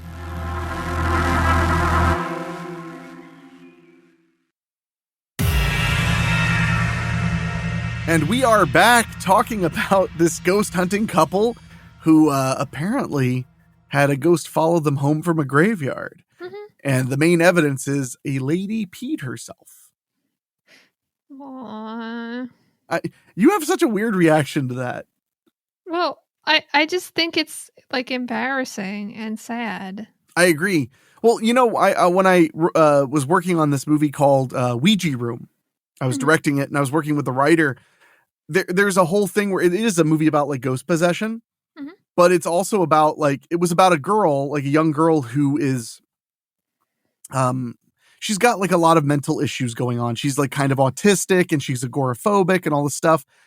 And what happens is she's slowly becoming possessed and doesn't realize it. So, because I thought what would be scarier than having malevolence hiding under that honest trouble.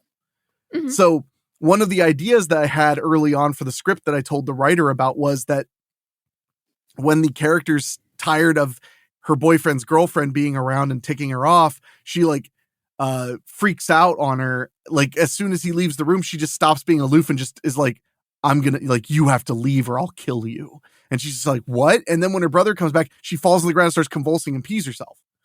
Wow. And the reason I wrote it that way was because I was like, no one would assume you were pretending or whatever if you do that. And I loved the idea of like the line between like, is she legitimately mentally ill or is this like a malevolent decision? It's very complicated. You know, she's becoming perverted by this evil. But that's why I picked that. So I'm a big fan of things, you know, like as a storytelling drive. I'm very fond of things like that where it's like, no one would fake that. Why would they? They'd have to be so committed to whatever that they're pretty malevolent. Yeah. So, but needless to say, when I used to have a job before I worked for myself, I just peed myself every day if I didn't want to do something. Oh, good. You know, that's just what you do. It'd be like, these cables need to be wrapped. I'd be like, I peed myself. And then he'd be like, okay, pal, go wash up. And I'd be like, okay. And then I'd go like, I'd already brought another pair of pants. So I'd just like put them on and then I'd just like watch Netflix on my phone in the bathroom. I'm surprised they didn't eventually say like, look, and like hand you diapers and go like, you can pee all you want, but you got to do your job too. No, that's because I didn't work retail. That absolutely would have happened in retail. Yeah. Like, look, I know you pee yourself a lot, but these people need candles. Get out there. Anyway, An eerie photograph of Charlie taken at the same site appears to show him surrounded by a foggy mist, which he now believes was the restless spirit of George. Wow. Despite his extensive experience in the field of paranormal investigations, Charlie claims this was the first incident of possession he's witnessed and says things changed drastically at home in the months that followed. Aww. Is he just covering up for his divorce? I think so. Like. Yeah. At first, the alleged hauntings were, quote, low energy, but things really ramped up after they decided to hold a seance, with the supposed presence appearing to become more powerful. Why'd you hold the seance if it was going to just make them more powerful? Yeah, you actually probably shouldn't do that. Yeah. The couple claimed to have witnessed things being thrown around the house by unseen hands, including a knife, Teresa said. Quote, the hauntings scare me a little bit, but I know I'm safe with Charlie. He knows what he's doing. Does he? It doesn't quite sound like he does. Like he knows what he's doing. I mean, yeah. The pair have been conducting investigations at the property using electromagnetic equipment, dolls, and Ouija boards, and believe they've captured some evidence. So okay. I like that it's like an EVP monitor, which you have to pick up at Home Depot, but luckily everything else you could go to a toy store. Mm-hmm. Yeah. Thank goodness. Dolls and Ouija boards. It's fine. And believe they've captured some evidence. One creepy Facebook Live video shows a doll apparently rolling down the stairs after a few were placed on the steps, with the staircase said to be a particular hotbed of activity. Okay, fine. It's not like the doll was sitting there and slowly fell over because it wasn't balanced properly and rolled down the stairs. Sure. No. I like this. I'm going to start claiming that, like, because he said the stairs are a hotbed of activity. It's like, I've stubbed my toe there and I've tripped. And I'm not clumsy. I'm handsome and powerful. Yeah, it has to be the ghost. I need to start claiming everything is haunted around me. Yeah. Charlie, who believes the presence is getting stronger, told the publication, quote, we've done 1 or 2 Ouija boards. We tried to contact someone named George, who is responsible for all this, what is going on. For all this, what is going on. That's what it says. Quote, now, apparently, we contacted him and got his name. Then he was saying things like, kill you, death, die. Those were the 3 words he used on the board. I mean, well, let me ask you, have you ever used a Ouija board? Once. When? You have to tell me this story. When I was like, or maybe twice. I don't know. When I was like, I don't know, like 12 or 13 or something. Yeah. Like, what was the context? Like, where were you? How did that come about? In my house. Good. And my mom is pretty sure the Ouija board was responsible for activity afterwards, but... So wait, like this was just a family game night? No, like, with my play with the Ouija friends. Okay, now you're just making it up. Yeah, I know. You had friends. How old were you? Like 13, maybe.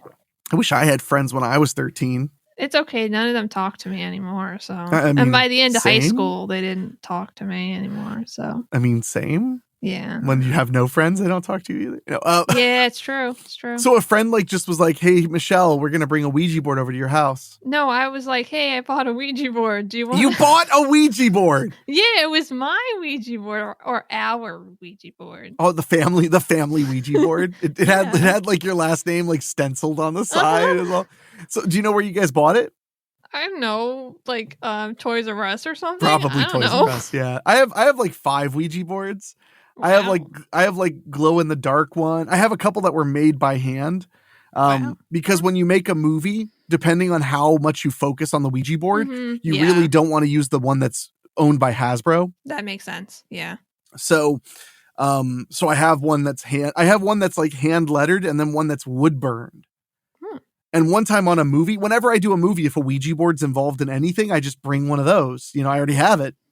And I scared this group of girls in upstate New York. We were working on a movie that had a Ouija board, and they're like, "Wow, where'd you get it?" And I was like, "Well, I was in Massachusetts one summer, and I went to this weird kind of like sale in a parking lot. And the guy who sold it to me said that the people who owned it before just wouldn't need it anymore. And then he was laughing and it was really weird, but it was free.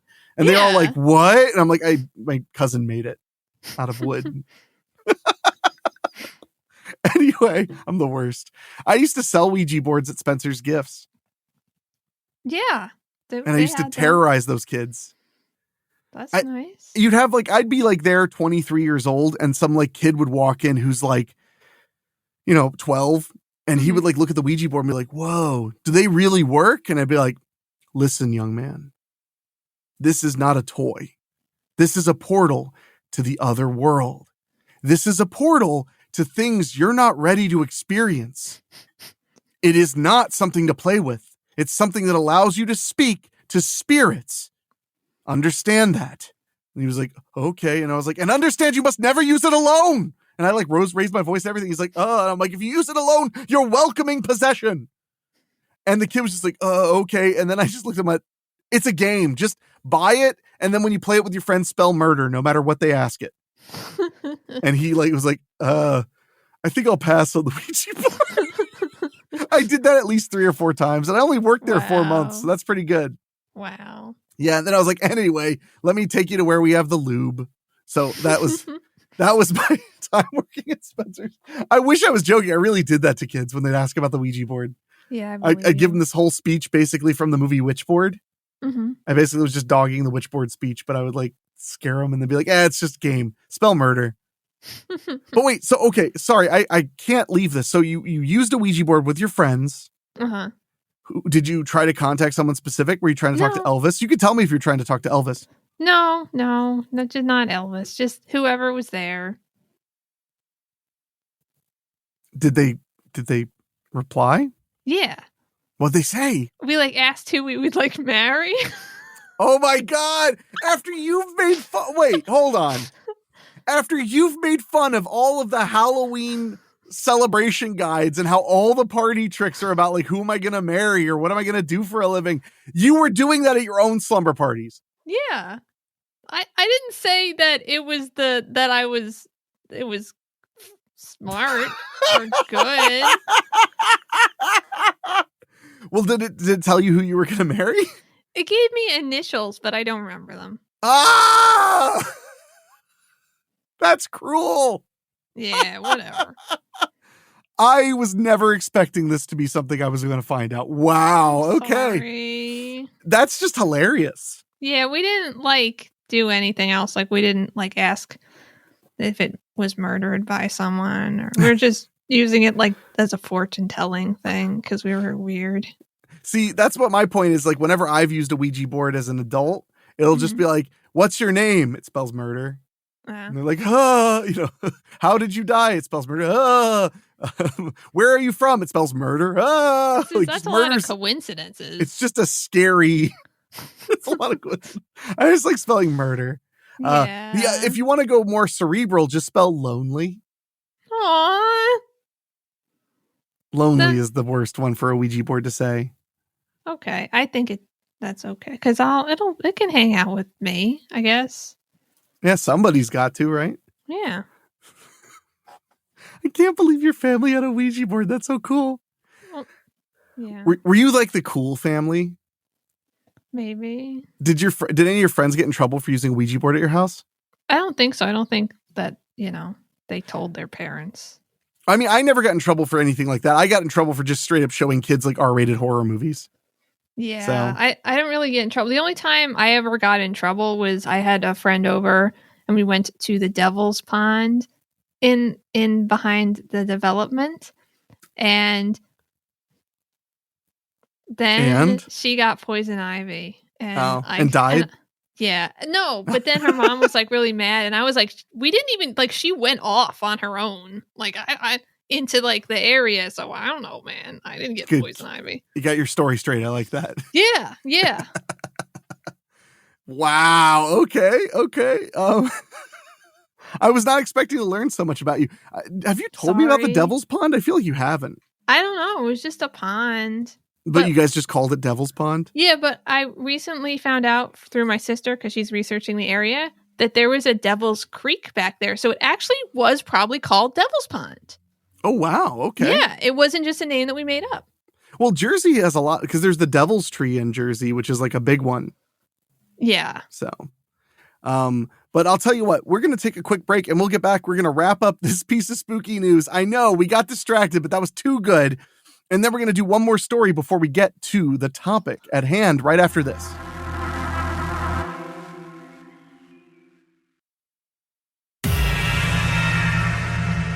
And we are back trying to finish up the story without Michelle interrupting with incredible stories of asking Ouija boards who she'll marry. Sorry. That was too good. After all the time I've been like bugging you for like, what did you do as a kid that was like creepy or eerie or spooky? And now I'm just now finding out about this after we've done the show for over a year together. It's just not something I really talk about or think about very much. Yeah. That's the difference between you and me. That would be all I'd think about. But okay, so back onto this. So as we mentioned, he's using a Ouija board and it's saying things like kill you, death, and die. And he decided that he should just keep doing it, even though it clearly is exacerbating the problem. I mean, that is the way of the ghost hunter, isn't it? I guess. And also they figured out his name is George. So, he's quoted as saying, ever since then, we've had a bunch more activity. We've had more and more activity. I've dealt with loads of these types of things before, but this one is slightly different. He continued, quote, this entity is more powerful than any other spirit that I have ever encountered. We've done all the usual things like cleansing and holy water, but nothing seems to be preventing it from doing what it is doing. I would say it is a poltergeist, although I wouldn't say it is a poltergeist, although I would say it's in that category. It's physical, though, because we did a live broadcast last week and it threw a glass from one end of the bedroom to the other. Okay. It's got a good arm. Yeah. You know what a poltergeist is? Yes. I mean, it's like a ghost that physically does stuff. Yeah. Poltergeist, supposedly, I'd always read that poltergeist literally meant noisy spirit. I think you're correct. When I was a kid, I took all of the books, like from the library about ghosts and stuff. Mm-hmm. So, I used to, knocking spirit. It's German for knocking spirit or noisy spirit or whatever. Yeah. But when I was a kid, I used to read all of the UFO books and all the paranormal books in my elementary school library. I was the only name in the card. Nobody else was checking them out. And that's where I first learned what a poltergeist was. Cool. So anyway, it sounds like a friggin' poltergeist. I mean, yeah, it does. I guess he's trying to save that. He's like, no, a poltergeist is way scarier. Or maybe he's saying it's scarier than a poltergeist. Yeah, the fact that he said I wouldn't say it's a poltergeist, although it's in that category. What that category? Okay, whatever. Yeah. Quote, also about a month ago, when we were doing an investigation with just a few dolls out, we had a knife go across the kitchen, which bounced off the sink, which again, I think is him. I mean, maybe. This is all sounding very reckless. Mm-hmm. It's been going on about a year, but it's been low energy. We had a presence before the Ouija board. These have been like normal ghosts coming in and out. It's only started building up in the last couple of months. I think it's just getting stronger. The disturbances he is causing mostly happen at night, like hearing bangs and things like that. It's like he's feeding off the darkness. It sounds to me like they have a cat. They might, but also just for as paranormal theory goes, the more energy that you spend on the ghost thing, the worse it's going to get. So that's when I was reading those ghost books as a kid, they would mention that like they were like most poltergeists are actually just children with ESP. I've heard that. Which is funny though, because that's like solving a supernatural problem with a different supernatural thing. Yeah. So it's like now Santa Claus is a fat man that brings you gifts. That's a little silly. It's more likely to be a unicorn bringing the gifts. Yeah. So we got one last piece of spooky news from your favorite NPR. Okay. And this one is about a car-sized tumbleweed that made quite a scene on a California highway. Wow. And there's a photo. The tumbleweed is huge. In fact, this is really funny. I saw the size of the tumbleweed next to another car.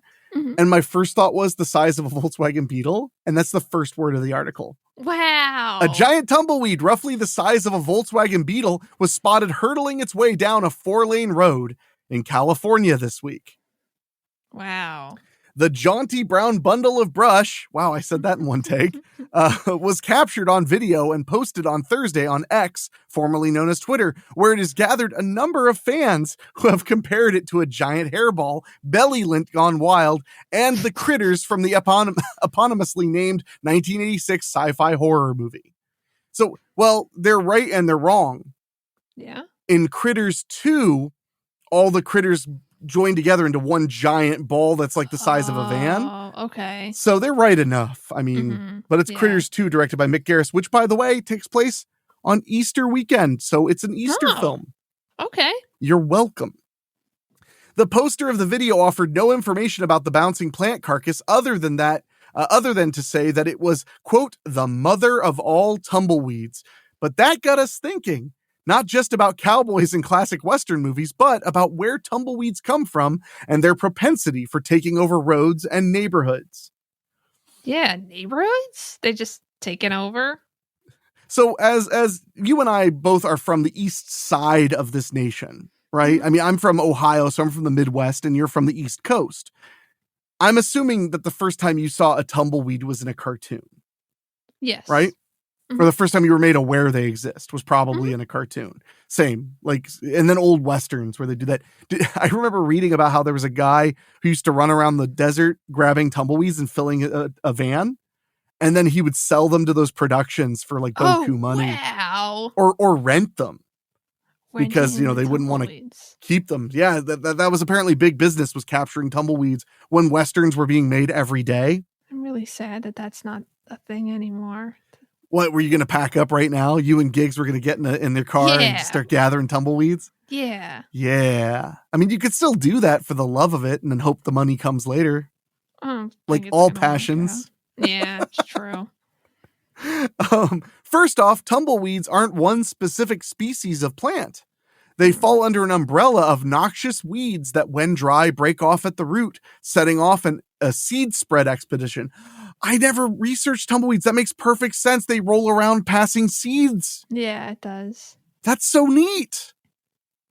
That's so neat. It's pretty cool. I can't believe in all the years of friendship you never told me why tumbleweeds tumble. I'm sorry. We've been friends for over 10 years. I feel like you should have told me. I just didn't want to. Oh, this is really interesting. One of the most common and most problematic for crops is the Russian thistle, or Kali tragus. It is believed to have hitched a ride from Ukraine to South Dakota in a shipment of flaxseed back in 1870, and it has plagued the country's dry, arid lands ever since. Wow. I would never have thought that. I thought for sure that was like a desert thing. Mm-hmm. In 2020, a swarm of tumbleweeds took over a stretch of Washington State Highway that piled up to 30 feet high in some places. What? Cars and trucks were trapped for hours. Authorities dubbed it Tumblegeddon. Wow. How come I never heard about this? Well, maybe it's because we weren't doing this show yet. Oh, maybe. Yeah. If we were doing this show, I bet we would have heard about it. A couple of years later, about 100 homes in Victorville, California were seemingly swallowed up by thousands of prickly tumbleweeds that were strewn about by 50-mile-per-hour winds. Wow. Quote, it looked like a war of tumbleweeds, like we were being invaded, Victorville resident Brian Bagwell, 42, told NPR at the time. In a similar incident in 2014, a tumbleweed explosion knocked down fences. I'm assuming it means explosion of a bunch of them and not like that they literally exploded. Not, but it turns out the tumbleweeds were keeping a live naval shell. Just this whole time. And now it's very sad that it's gone. A tumbleweed explosion knocked down fences, blocked highways, and trapped people inside their homes in Colorado. I Look, I am not a big like America rah-rah guy, but I'd be out there with a shotgun going, not in my neighborhood, and just like blowing the tumbleweeds away. Just, bird shot, that'd be perfect. We don't call it bird shot around here. We call it tumbleweed shot. It breaks the tumbleweeds up. Experts say there is more tumbleweed tumult in our futures. A 2019 study from the University of California, Riverside, found that a new species of gigantic tumbleweeds, Salsola rayani, can grow up to 6 feet tall, grows more vigorously than others, and they also say it's likely to expand its territory as a result of climate change. The tumbling. Okay. Yeah. The tumbling. Yeah. Prepare yourselves for the tumbling. Ta-da! No, that's insane. I would not have guessed that tumbleweeds were such a problem. Mm-hmm. So I am glad I'm in the Midwest. I hope I can have tumbleweeds one day. You could probably grow tumbleweeds for fun. I don't think that they'd survive here. You don't know that. Well, there aren't any, so I'm assuming they can't. Maybe it's because no flaxseed came from Ukraine. I mean, it's possible. But they tumble all over the place, so you'd think they'd spread if they could. Well, You know, that's an interesting point, though, because it's all about wind. Mm-hmm. So I don't know enough about weather patterns, because I think that they kind of like, it's probably the mountains that stop them. Maybe. Because the Rocky Mountains are right there. It doesn't seem like there's any east of the Rocky Mountains. Okay. I just have to bring them over. That's what I've been saying. Okay. What I'm saying is that's what I got you for Christmas. Yay! Yay, I'm so excited. I love tumbleweeds.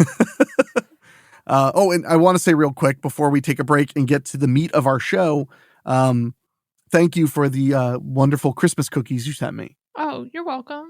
So they were they weren't delicious. They have been delicious. There are still quite a few left. Good. I think this is the biggest container of snowball cookies you've ever sent me. Yeah, I'm sorry. I used a big container and then I was putting stuff in, and I was on the phone with my mom and I was like, do you think that's enough? She couldn't see it. And she said, like, does it fill up the container? And I was like, no. So I put more in. Oh, God. Well, they arrived all intact and delicious. Good. So thank you very much.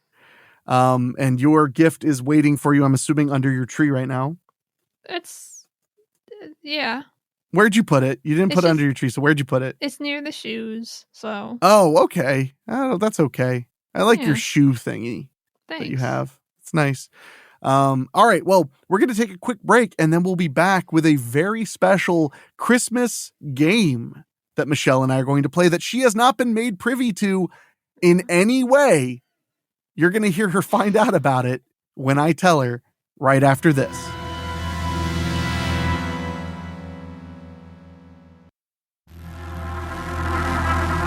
And we are back with the mystery topic of the show. Well, it's only a mystery to Michelle. Yeah. It's not a mystery to the people listening because it's probably in the description. Oh. It's only a mystery to you.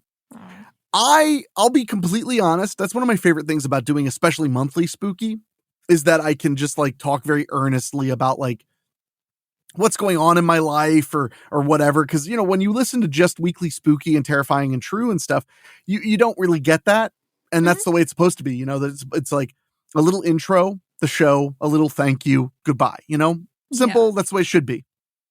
These are for the people who, care to know a little bit more about me or what's going on, yada, yada. Well, with this Christmas season being insane, I've been struggling for weeks to come up with what the topic for today's show would be because I wanted it to be festive.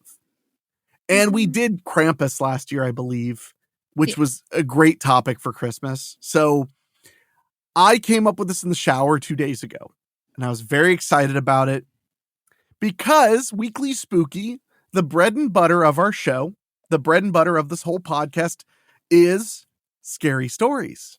Yeah. So you and me, Michelle, are going to tell a scary story in the round. Have you ever done that before? Yes. You have? I think so. Was it at a slumber party again? No, it was at improv. What? You took improv?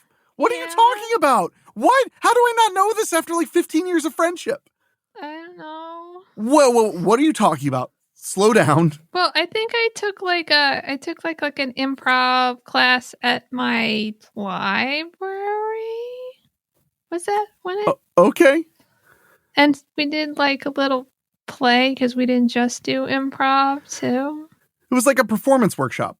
Yeah. Okay, yeah, that's really cool. I had no idea. Sorry. Is that why you're so good at yes-anding? You're so good at improv? You're really good at it. Thanks. I don't know.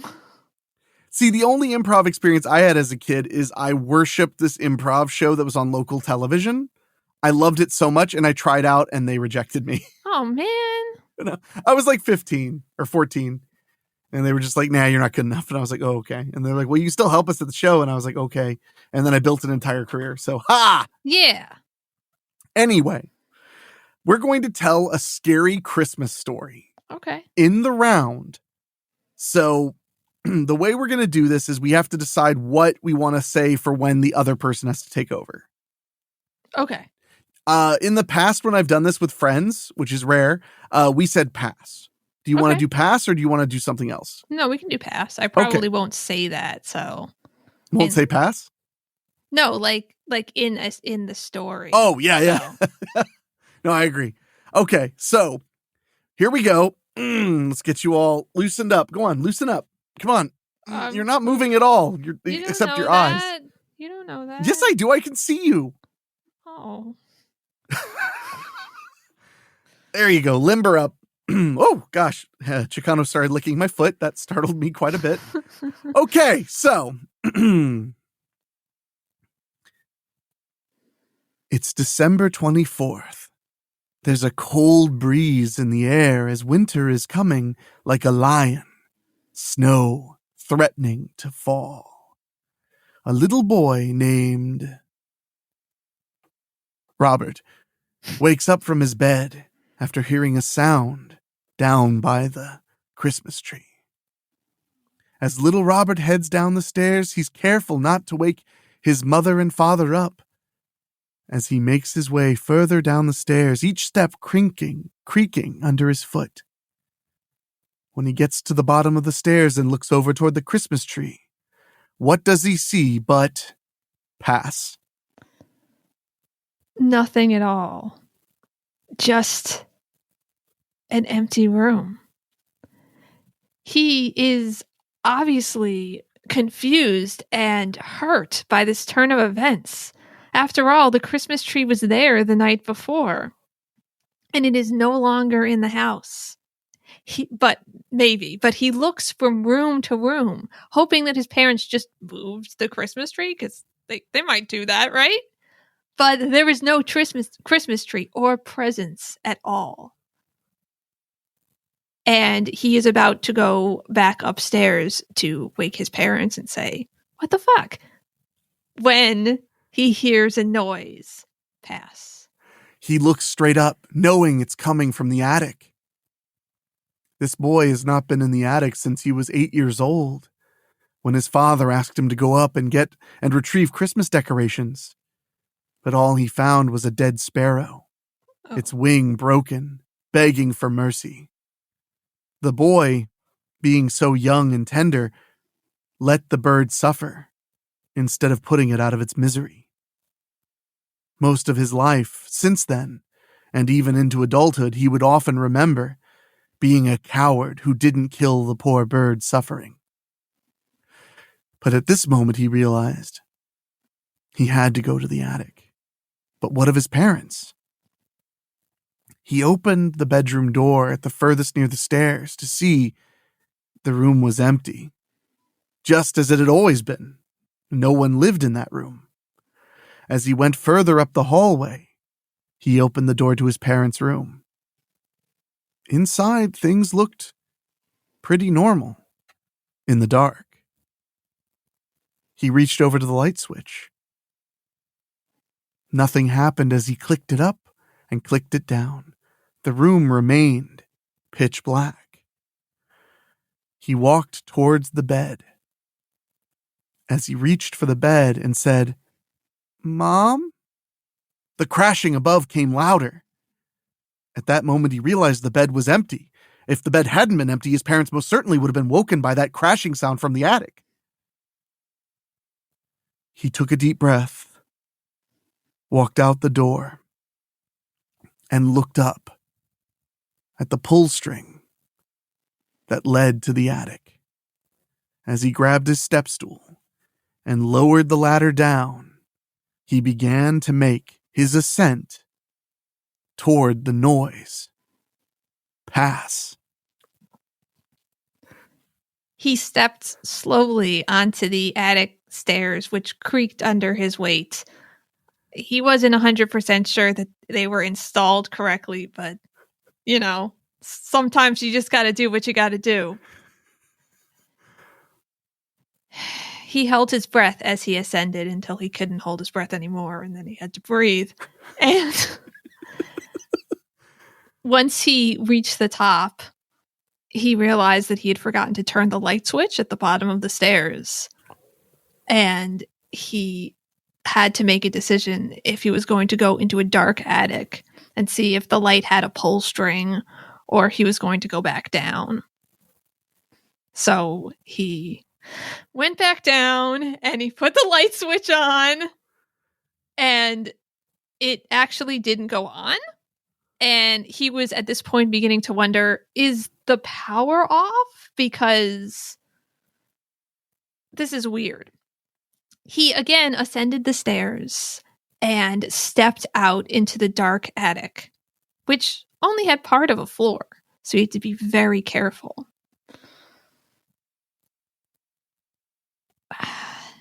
As he walked carefully into the attic, he noticed an overwhelming stench that he couldn't quite figure out what it was. It wasn't something he'd ever smelled before. But as a sheltered child, he really hadn't smelled that many terrible things. So he just continued to walk, breathing as carefully and quietly as possible until he saw it pass. Sorry. At that moment, he saw, much to his surprise and fear, his own breath in front of him. Oh.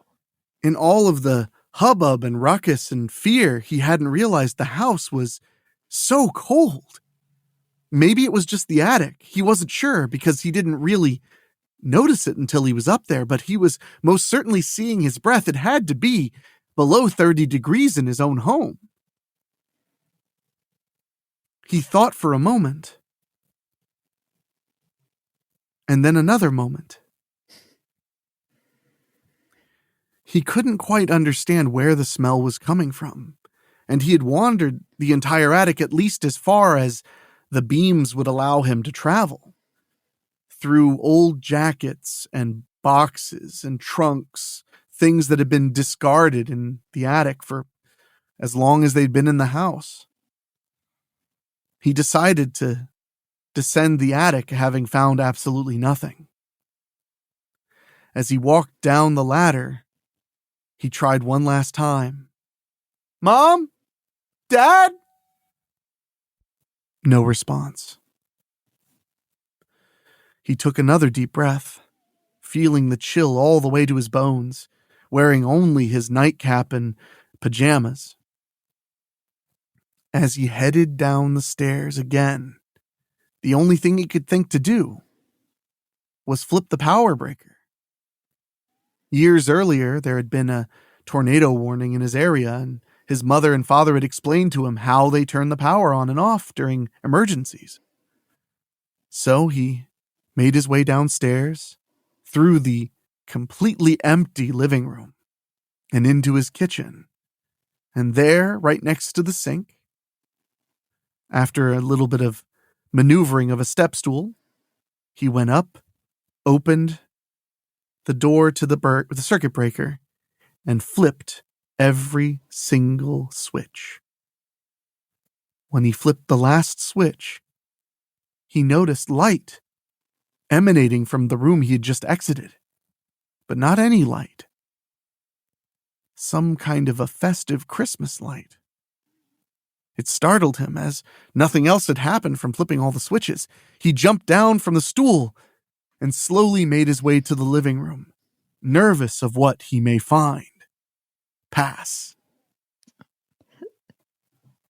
As he walked into the living room, he saw something that really just confused him, which was a Christmas tree, but not his Christmas tree. It was a fake, like one of those aluminum Christmas trees, and they always got a real Christmas tree, and it had ornaments on it that he didn't recognize at all. Like, this is clearly not what they put up. And he wondered if his parents were just playing a trick on him. But it would be such a weird trick, and it would require so much effort that he kind of dismissed that possibility. And then he started wondering, is this even my house? Because none of this makes any sense. And he, not knowing what else to do, he walked to the Christmas tree, and there were presents lying under the tree, lots of them. And they looked wonderful, all sorts of shapes and sizes.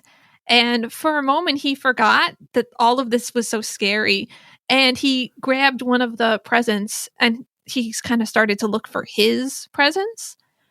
And he couldn't find any. In fact, he couldn't even find names he recognized. He saw Franklin and Ashlyn and some really new age names,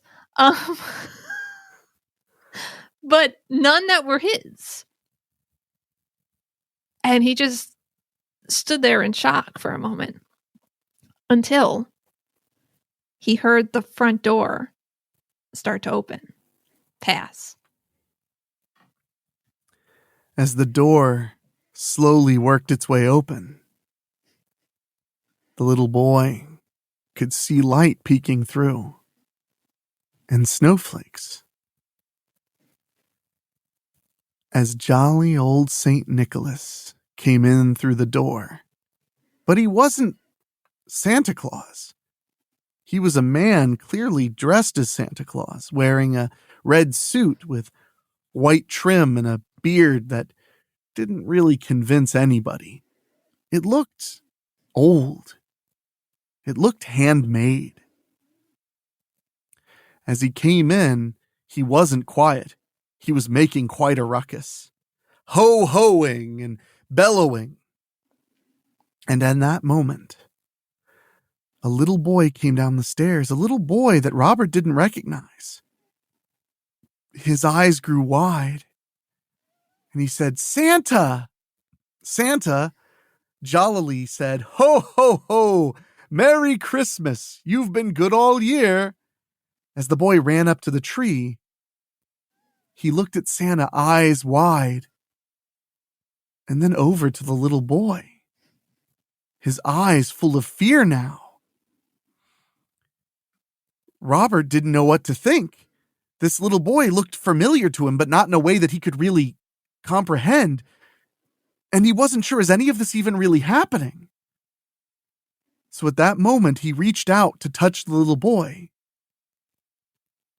And at that moment, everything stopped. Robert's father woke with a fright in his bed. A man of 40 years old. His wife turned to him and said, "Is it that same dream you have every Christmas?" He wiped the sweat from his brow and said, "Yeah, that eerie boy standing by my tree when my father had surprised me as Santa. Anyway, let's never have children."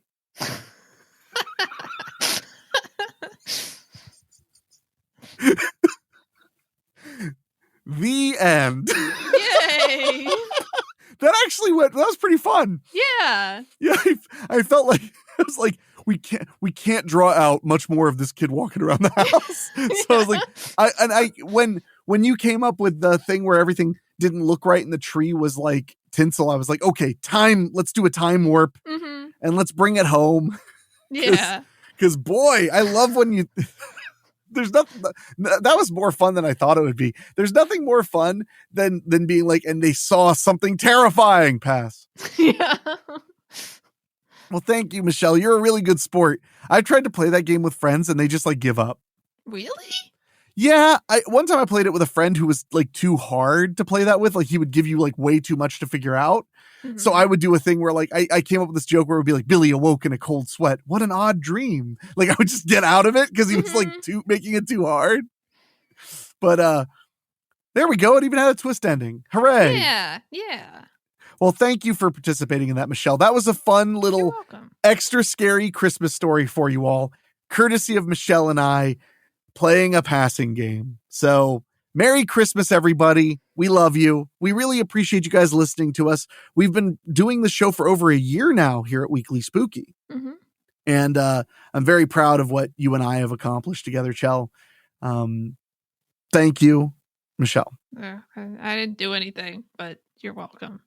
Well, we're going to take a really quick break and then we're going to wrap things up for this Christmas special episode and get back to rocking around the Christmas tree and drinking eggnog or what have you. Michelle doesn't like eggnog, though. I like eggnog, but I can't afford it. Now I got to buy her eggnog. We'll be right back.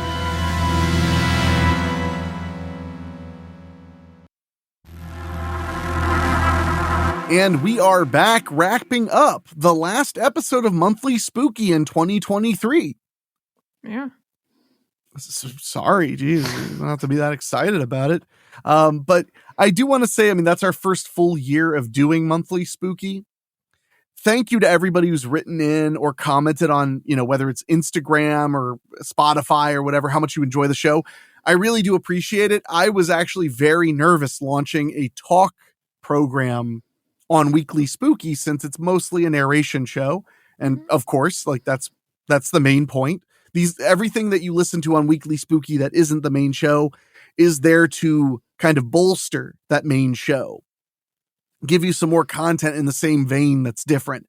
But overall, at the end of the day, you come here for scary story narrations. And I'm proud to have done over 240 of them now. Wow. I know. Isn't that crazy? 240 That's shows that are just stories, It's crazy to think. So I just want to say a big thank you to everybody who's been listening, who joined us in October, who stuck with us after the busy season ended. I love you. Thank you so much. And Michelle tolerates you, I'm sure. No. She's like, get out of here. But so before we get out of here, I just wanted to say that. I want to say thank you so much. I hope everybody's having a very good Christmas. If you're listening to this on Christmas Day, I would love to know about it. Send me an email at weeklyspooky@gmail.com or comment on Spotify if you're listening over there. I would love, love, love to hear from you all. And let us know that we made your holiday a little spookier, a little bit more fun, a little bit more pleasant. That is a lovely gift to be given. So as far as horror content, I did see It's a Wonderful Knife in theaters, but I think I may have mentioned that last show. I think so. Yeah. Because I think that actually was in theaters like the week before Thanksgiving. Yeah. So, but that was really fun. It's a Wonderful Knife. It's now on Shudder. And the thing that shocked me the most about It's a Wonderful Knife is that I thought that was just a really clever title that I couldn't believe nobody had used. But it is a horror slasher movie. It's a Wonderful Life. Like this girl stops a killer from killing a bunch of people after he's killed two of her best friends. And then the next Christmas, everybody hates her. Like things are just bad. Not because she did that, just in general, things are bad. Yeah. And so she does the thing where she goes to the dock and says, like, I wish I was never born. And then now you get to see a world where that killer hasn't been stopped. And the killer's actually still loose, killing people. It's really cool. It's a really cool one. And that's on Shudder to watch if you're a Shudder subscriber. Totally worth your time. Also, I have a new podcast called Do You Even Movie? And we covered 3 Christmas films this December. We covered Don't Open Till Christmas, which was on the Weekly Spooky feed because I thought people would want to hear about a Christmas horror movie. Then we did Mercy Christmas, which is a really, really good independent Christmas horror movie. I'm probably going to make Michelle watch it with me before the holiday's over because it's really good and I think you'd enjoy the hell out of it. And then we did almost or Just Another Christmas, which is a Brazilian Christmas movie. Mhm. Why'd you wince when I said that? Because it has things that I don't like in it. Just Another Christmas? Yeah, just the description like disturbs me. Oh, it's super good and sad and funny. Yeah. I really would love for you to see it sometime. But we covered that one, which is much more of like a traditional Christmas fair movie, but it's Brazilian. Some of the fun things about a Brazilian Christmas, it's summer in Weird. December because they're on the other side of the equator. Mhm. So like in their world, like busy Christmas shopping is in the dead of summer, like when everything's hot and sweaty, which I thought was a really fun dichotomy. Like people are wearing Santa hats and they're just like fanning themselves in the car, waiting to get into the stores and stuff. I really enjoyed it. And it has a really good message about, it's a really interesting movie. It's like the opposite of Groundhog Day.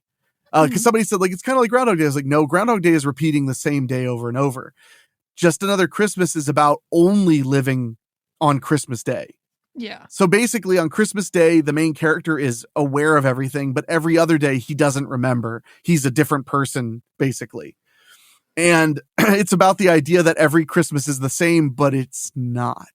Mhm. And that's what got me really emotional. Is like, it may feel like it's the same Christmas over and over again, but it's not. Yeah. And the way they do that is things like, you'll laugh at like, oh, Uncle Victor, he's such a goofball. And then like, because every day is another Christmas, it's like, oh, where's Uncle Victor with his stupid hot pan or whatever? And they're like, Uncle Victor died. Yeah. And it's like, that's what made that movie really connect with me, is it's like, dude, like they're not the same and they're not going to last forever. Mm-hmm. So you got to be appreciative. It kind of reminded me less like Groundhog Day and more like the Adam Sandler movie Click. Did you ever see that one? I don't know if I've seen Click. It's a good one. It's guy gets a remote control that he can fast forward through the boring parts of life, but then he starts to realize that you miss life if you fast forward through it. And at one point he rewinds to see the way it is, and it's like, dude, when you fast forward, you just kind of like agree to whatever and do whatever. You don't really participate anymore. Yeah. But at first he loves it because he's like, wow, I didn't have to sit through that boring recital. Wow, I didn't have to do this and this. And it's like, yeah, but also like you're like know your wife anymore because you're not paying attention. Yeah. It's a good little movie for an Adam Sandler movie from early 2000s. It's pretty good. So, but I love that movie. So we talk about that movie at length on Do You Even Movie, which you can check out at doyouevenmovie.com. Other Christmas things I saw Silent Night, directed by John Woo, the movie about a guy who loses the ability to speak in a shooting that kills his son and gets revenge. Wow. It really wasn't that good. I'm sorry. I thought it was fine. There's no spoken words in the entire film. Wow. Like, I mean, they're like, they're in the hospital. You might hear like some chatter, but nobody says anything out loud. I thought it was okay. Okay. For a balls to the walls action movie, I fell asleep during it. Oh. 3 times. Oh, wow. So I because I usually don't blame a movie for that, because a lot of times when I get to the movie theater, I am dead tired after a long day, especially right now. And I was struggling to get back into it after I kept falling asleep. Yeah. And at first, because, for one time, it's just the recliner's really cozy. But like, to give context, there was another day that I was just as tired, and I went to see Napoleon, which was super good. And that's crazy long. And I didn't fall asleep once because it was like hyper engaging. So unfortunately, I did not like Silent Night very much, but that doesn't mean you won't. So if you're dying to go see something in the theater and you don't want it to be some kind of traditional Christmas thing, you just want something that's different, go see it. You might have a good time. Yeah. In fact, I might go see a movie on Christmas Day with my mom and Rachel. I don't know yet. Because I felt like it'd be more fun to just decide then. Sure. Because it's not like they're going to be sold out of every movie on Christmas Day. Yeah. But yeah, so and then I've watched Silent Night, Deadly Night 1 and 2, and I'm going to try and get 3 and 4 in. I love those movies. Have you watched any of the later Silent Night, Deadly Nights? No. Oh, I wonder if any of them are on Tubi that you and I could watch together. That'd be so nice. That'd be so nice. Anyway, who knows? I don't know. Exactly. Actually, I don't think any of them are on Tubi anymore. Oh. They're totally on Tubi. Oh. Did we watch Silent Night, Deadly Night 2? The one where it's like garbage day. We watched that, didn't we? No. I don't think so. Oh, man. Well, I know I've also shown you one of my favorite movies of all time, Christmas Evil. I sent you a copy of that. That's a great Christmas movie. But yeah, so I've watched the Silent and Deadly Night movies and stuff like that. There hasn't been a ton of Christmas horror in the theater this year, which is, it's fine. I mean, It's a Wonderful Knife was good enough to make me happy, Okay. with the season. So anyway, that's all for like horror media right now. I just kind of rambled about Christmas movies. I love Christmas movies. I watched a Hallmark one last night. Oh, really? Which one? The Holiday Hotline. I don't know if I know that one. It was a Hallmark one. Yeah, I was shocked. I put on cable last night and Lifetime wasn't showing Christmas movies. What? I guess they're only showing them on the weekend right now. Oh, that's crazy. Yeah, and Hallmark wasn't either. Except on like the movie channel. The regular Hallmark channel was showing a television show.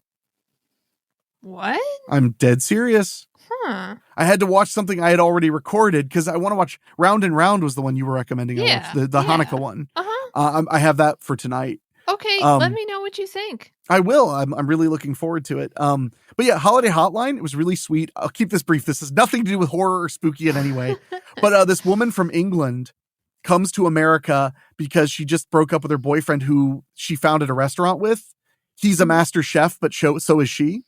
Okay. So she leaves and her parents are like, we're going to give you a ticket to Chicago where your aunt or grandma or something, she just moved out of her apartment there, but hasn't sold it yet because she owns it. And we think you should just go be there for Christmas. So she gets there and gets set up with this job volunteering. This is so cute, for the Holiday Hotline, a hotline that opens a week before Thanksgiving and closes on Christmas Day. And it's for people to call who are desperate for tips for how to successfully cook a turkey. Okay. Isn't that cute? Yeah. So she starts volunteering there because she has culinary expertise. And first, though, people start hanging up with her because she has a British accent. And they're like, what do you know about making Thanksgiving dinner? Click. So she starts talking in an American accent that she knows how to do. She ends up talking to a guy, a widower, which is the good kind of single in these movies. And it turns out he lives in her building and she was actually getting close with him, but he doesn't know she's the same person because she has another accent on there. And it's a very sweet movie about all the stuff. Because basically he's only cooking a turkey because his wife had passed away. And his daughter was like, I want to have dinner here like we used to. So it's really sweet. He's like trying to give his daughter the perfect Christmas and ends up meeting this girl. And it's really fun. I liked it. Super cute. Like, doesn't reinvent the wheel, but damn it. Like, I get so mad when people bitch about those movies. They're like, I tried to watch, but I'm so predictable. It's this and this and this. I'm like, dude, look, I'm going to smack you next time you eat like a turkey cold cut sandwich. I'm going to be like, whack. And I'm like, why aren't you eating steak? Like, sometimes it doesn't have to be perfect. It's just enjoyable. God, So, but so before we get out of here, you had a Reddit for us? Sure. So this is from the Glitch in the Matrix Reddit thing, but they seem to have the best, like, scary, like, creepy stuff that isn't obviously just like a creepypasta or something. Yeah. So there's this couple that live in a house, obviously. Oh no. And they've lived there for I think 5 years, if I'm remembering this correctly, because I just read it this morning. Reddit. Yeah. And one day, I guess recently, the guy to the woman, because they're in a heterosexual relationship, is like, hey, has this cabinet always been here? And she goes in the kitchen and there's a cabinet that has nothing in it except for like a K-cup, but just like one, and they don't even use that stuff anymore. And they have no idea why they didn't know that there was a cabinet there. Weird. And neither of them remember there ever being a cabinet. Like, I think it's above like a no, it's not a cabinet. I'm sorry, it's a drawer. I think it's above a cabinet, next to the sink, but not under the sink. And like, they have no memory of it existing, and there's nothing in it except for that K-cup. And so now they have a new place to put things, but they don't know why they have an extra drawer. That is weird. Yeah. So who knows what's going on with that? The reason stuff like that bothers me is because I could kind of see myself having that problem for some reason. Like, just being like, oh, was this always here? I feel like I've said that before about places I live. Sure. And I think most of the time we just kind of forget things, or, we're able to just not realize something, or, something becomes so normal. But it is weird that, you know, you'd think when they moved in, they would have put something in there. Like, it's weird that it was basically empty. Yeah, like I, as a person who is not very well organized, I take advantage of every bit of storage that the house comes with as best I can, you know? So that is really weird. I would not notice storage. Yeah, exactly. It would have been cooler if when they opened it, there was just like a little Krampus ornament. And it was like, it's going to happen. It's going to happen. That's the best like threat ever. It's going to happen. But no, that's always creepy. I can't. Did anybody offer a suggestion of how the hell that happened? That wasn't supernatural? No, everybody was just kind of like, well, I guess you're in a different universe now. Have fun. By the way, we walk backwards everywhere we go. Yep. Well, that's our forward, so we wouldn't even know. No, that's the point. No, that's the point. So they say we all walk backwards, but they all walk forwards. Oh. So they're like, this is normal. Or is it? God. Oh, man. Well, on that note, I think it's time we wrap up this Christmas episode. But I do want to say again, thank you to everybody who's listened throughout the holiday season and especially to today's.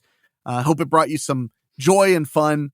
We're going to have a special New Year's episode on Wednesday to wrap up the new year. And we're going to have a New Year's story compilation on Friday. So I just wanted to give everybody a heads up on what's coming for the end of the year. And then in January, we have a Strickfield mini series dropping. Cool. So should be a lot of fun. And if you love what we're doing here, please consider supporting us on Patreon by going to weeklyspooky.com, clicking on Patreon. We do appreciate the support. We're at 91 backers. We seem to never quite cross 92. I would love to see us make it to 100 someday soon. So please consider that if you don't mind. Go to weeklyspooky.com for all that information. But really, most importantly, Merry Christmas, Happy Holidays. I hope you've had just a wonderful end of the year. That's why I love Christmas also, is it's just a way to like make the end of the year special. And I think we deserve to make things special, especially when it gets cold and dank and dark in most of the world that celebrates Christmas. It's like, I think it makes sense to like want to put up lights and celebrate things being lively. Yeah. So that's why I love Christmas personally. And because people are generally nicer. I believe that, and I don't want to argue with anybody. So, but lastly of all, Merry Christmas, Michelle. So we'll talk to you guys next month here on Monthly Spooky. But until then, Michelle, say something very clever. Something very clever. I should have saw that coming. Yeah. Bye, everybody.